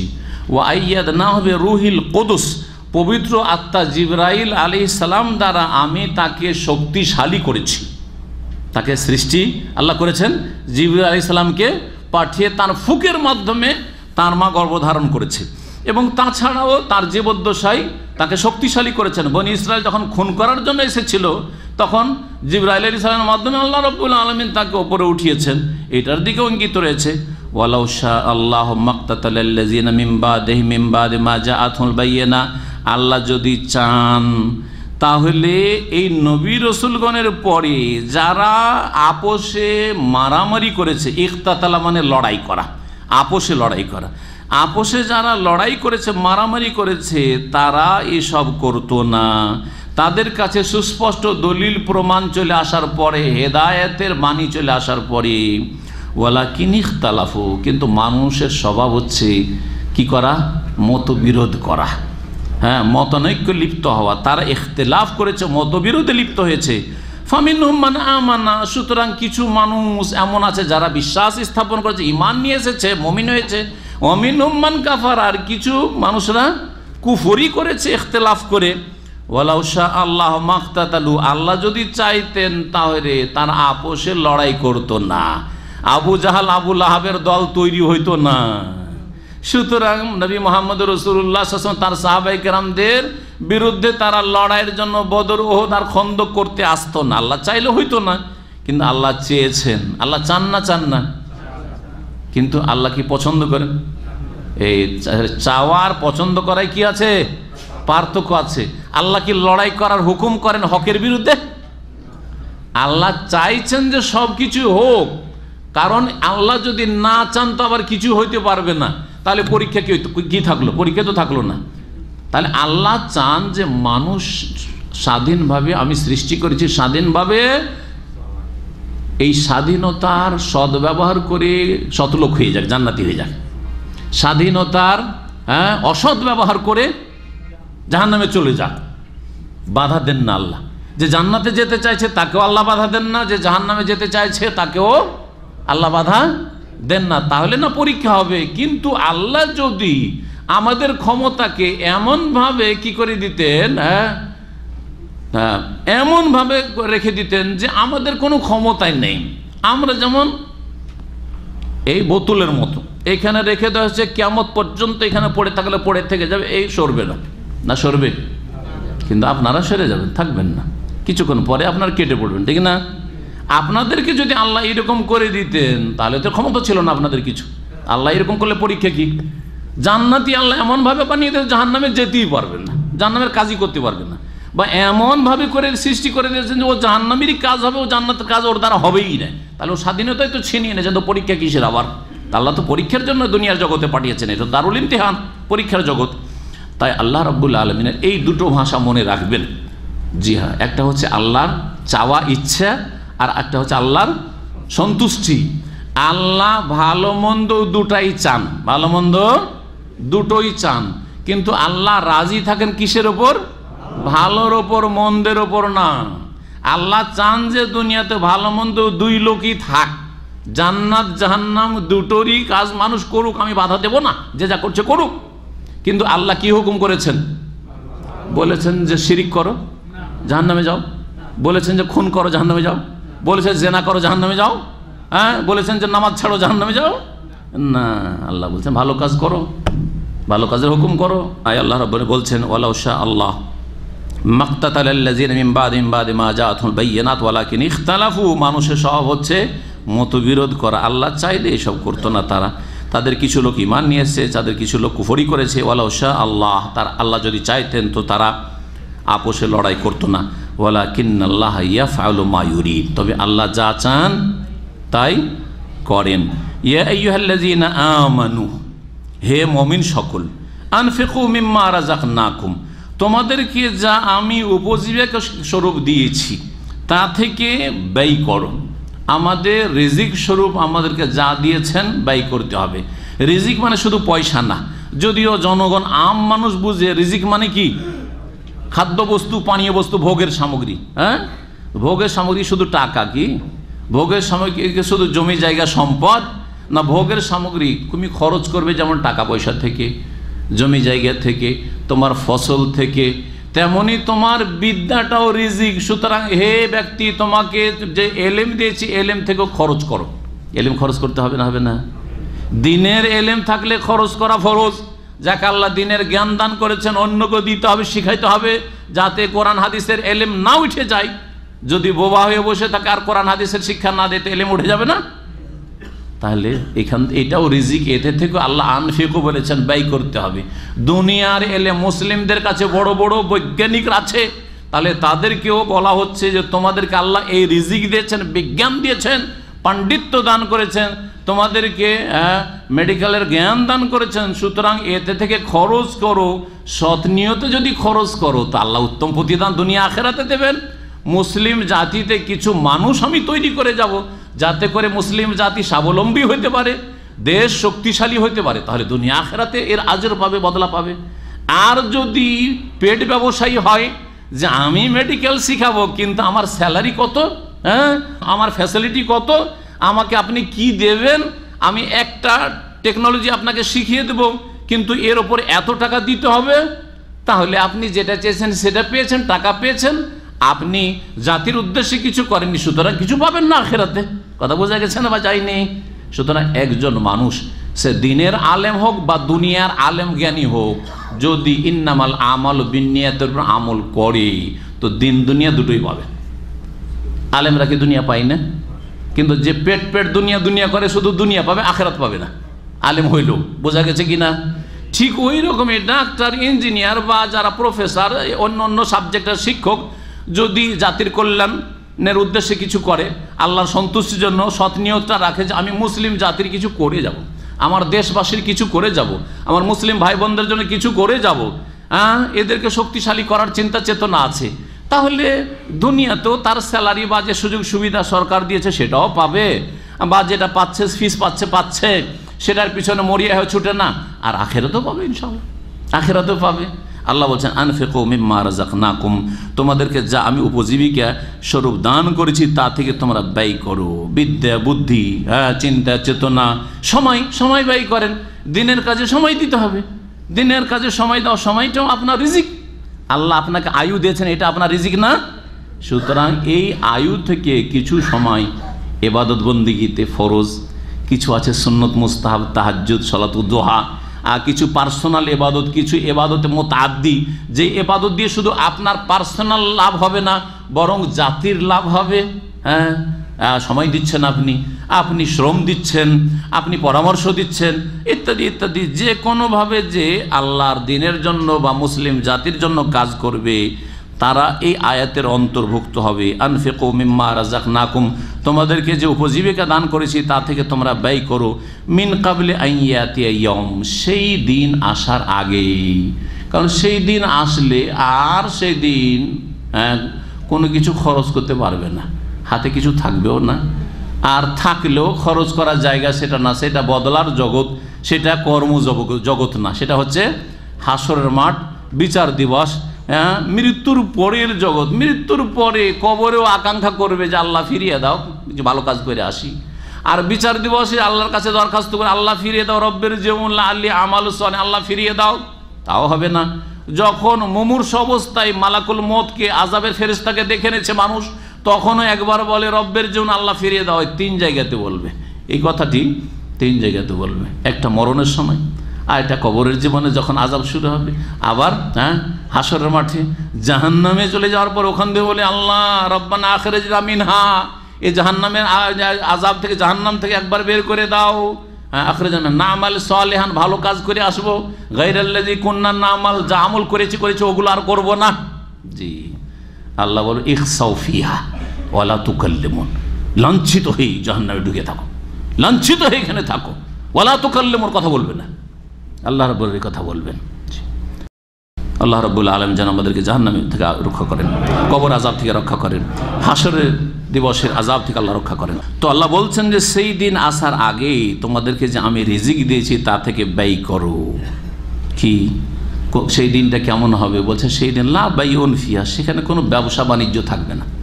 ব্যবসা থাকলে তো একটা সুবিধা আছে, যে কিছু জিনিস আপনার কাছে আছে, আমার কাছে পয়সা আছে, কিনে নিলাম, আমার বাড়িকে সুন্দর করে সাজিয়ে নিলাম, ফার্নিচার আপনার কাছে, টাকা আমার কাছে, বাড়ি একেবারে দেখতে খারাপ হয়েছিল, সুন্দর করে সাজিয়ে নিলাম, করলাম না? আপনার কাছে টাকা নেই কিন্তু কিছু মাল সামান আছে, আরে মাল সামান টাকার দরকার আমার, টাকা আপনার হাতে, পকেটে টাকা চলে, পকেট গরম হয়ে গেল। দুনিয়াতে চলছে, কিন্তু আখিরাতে এইসব ব্যবসা বাণিজ্য কেনা বেচা থাকবে না। ওয়ালা খুল্লাতুন, আর না কোনো বন্ধুত্ব থাকবে, কোনো দোস্তি থাকবে না, দোস্তি কাজে আসবে না। দোস্তি থাকবে না মানে সেখানে দোস্তি বন্ধুত্ব কাজে আসবে না। আল্লাহ রাব্বুল আলামিন আরেকটি আয়াতে বলেছেন আল আখিল্লাউ বা'দুহুম লিবা'দিন আদুউন ইল্লাল মুত্তাকিন, বন্ধুরা, দোস্তরা কিয়ামতের দিনে একে অপরের আদুউন, শত্রু, দুশমন হয়ে যাবে। যাদের সাথে বন্ধুত্ব দোস্তি করেছেন আর বহু পাপ করিয়েছেন আর করেছেন ওর কারণে, যে হারাম কাজ করেছেন, পাপে লিপ্ত হয়েছেন ওই বন্ধুর কারণে, সেই দিন সব দুশমন হয়ে যাবে।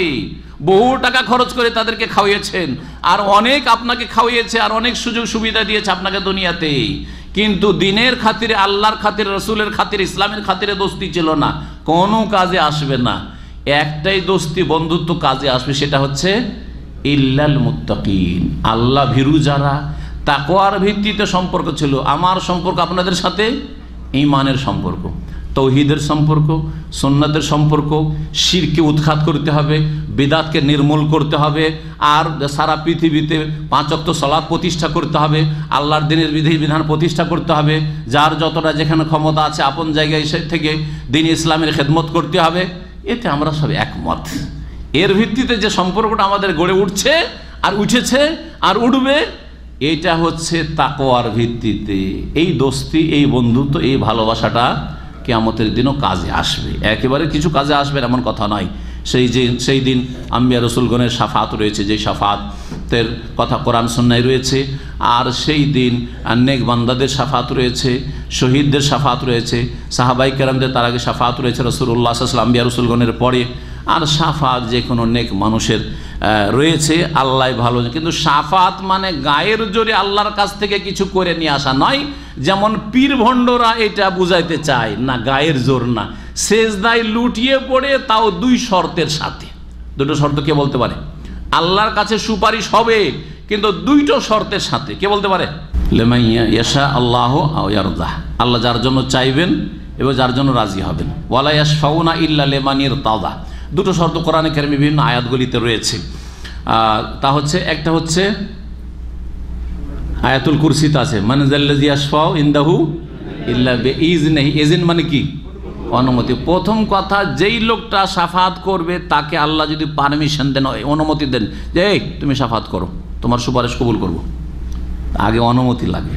এনে যে গায়ের জোর দেখে বসে আছে বাহাদুরি করে, আমি বড় বড় জাহাজ নিয়ে এসেছি, আমার ভক্তদেরকে আমি উঠিয়ে নিয়ে যাব, হ্যাঁ আমি এত হাজার লোককে নিব আল্লাহ, হ্যাঁ তুমি দিবে না মানে, না না না, ওইরকম নাই।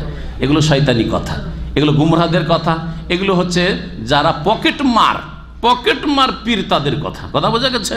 আপনার পকেট মারতে চাই, দুনিয়া লুটে নিতে চাই, যে এই শাফাত পাওয়ার আশায় আপনি কিছু নজর নিয়াজ দিয়ে আসবেন, প্রতি বছর যাচ্ছেন আর গিয়ে তাদেরকে দিয়ে আসছেন। জি, তো কথা হচ্ছে যে শাফাতের জন্য প্রথম অনুমতি লাগবে ওই লোককে যে শাফাত করবে তাকে। তারপরে আর একটা রেজামন্দি, সন্তুষ্টি, আল্লাহ সম্মতি লাগবে যে কার কার জন্য সুপারিশ। ধরেন একজন লোকের অনুমতি হলে যে এই তুমি সুপারিশ করো, ঠিক আছে। এখন এতগুলো লোকের মধ্যে কার জন্য সুপারিশ? বলছে তুমি 10টা লোকের জন্য সুপারিশ করবে, অমক অমক অমক অমক, ব্যাস।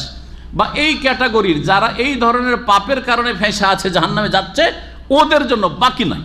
ওই 10টা তো 10টা, 1000 তো 1000, 100 তো 100। এই পাপের পাপী যারা, ওদের জন্য তোমাকে এতটা লোকের জন্য অধিকার দেওয়া হলো, তুমি এখন দোয়া করো সেজদায় পড়ে পড়ে। বোঝা গেছে? নবী মুহাম্মদ সাল্লাল্লাহু আলাইহি ওয়াসাল্লাম ফাখির সাজিদান, আমি সেজদায় পড়ে থাকবো সুপারিশ করার জন্য। আর আপনি মনে করছেন আমার পীর গায়ের জোরে? আরে সবচেয়ে বড় সুপারিশ যার হবে, বড় অঙ্কের সুপারিশ, আর সবচেয়ে বড় শাফাত উজমা, বৃহৎ শাফাত, তিনি সেজদায় যে কতদিন পড়ে থাকবেন, ফাখির সাজিদান, আর কত যে দোয়া করতে থাকবেন, আল্লাহ তাকে শিখিয়ে দেবেন। তারপরে তাকে বলা হবে ইয়া মুহাম্মদ ইরফা রাস, মাথা উঠাও আর চাও তোমাকে দাও, সালতুতা অশফাত শাফা, এখন সুপারিশ করো। তাহলে বাকিরা গায়ের জোরে নিয়ে আসবে, হ্যাঁ জাহাজ ভরে নিয়ে চলে আসবে। আর তাদের বড় বড় ওলি আর গৌস কুতুবরা জান্নাতের দরজায় গিয়ে দাঁড়িয়ে থাকবে, আর এসেও আমাদের ভক্তরা মুরিদানরা আসো আসো করবে। না না, এসব ভণ্ডামি কথা। জি, তো আল্লাহ বলছেন যে সেখানে কোনো ব্যবসাও থাকবে না, আর সেখানে কোনো বন্ধুত্ব কাজে আসবে না, তবে তাকওয়ার ভিত্তিতে যে বন্ধুত্ব ভালোবাসা গড়ে উঠবে। একটি আয়াত আর এক আয়াতে তাফসীর করে ওয়ালা শাফাআতুন, আর সেখানে কোনো সুপারিশও হবে না। কেমন কথা? তাহলে একটি কথা মনে রাখবেন, এক আয়াত আর এক আয়াতের কি করে? ব্যাখ্যা করে। এক আয়াতে একটি বিষয় বর্ণনা করা হয়েছে, আর এক আয়াতে সেটাকে ভেঙে বলা হয়েছে, বিস্তারিত বলা হয়েছে। এখানে সুপারিশ চলবে না মানে গায়ের জোরে জোরদোর জবরদস্তি সুপারিশ চলবে না। দুনিয়াতে যেমন একজন এমপি, আমার এলাকার লোক, স্যার ম্যাডাম আমার এলাকার লোক, একে জেল থেকে যেইভাবে হোক না বের করতে হবে। হ্যাঁ, থানায় দিল একটা টেলিফোন, আরে কেন ধরলি রে, ওসিকে ধমকাচ্ছে এমপি সাহেব, মন্ত্রী সাহেব, ছাড় এক্ষুনি ছাড়। এগুলো চলবে না ওখানে। এই গায়ের জোর দুনিয়ায় খুব দেখিয়ে নাও, কথা বোঝা গেছে? জি হ্যাঁ। তো সেখানে সুপারিশ গায়ের জোরেও চলবে না।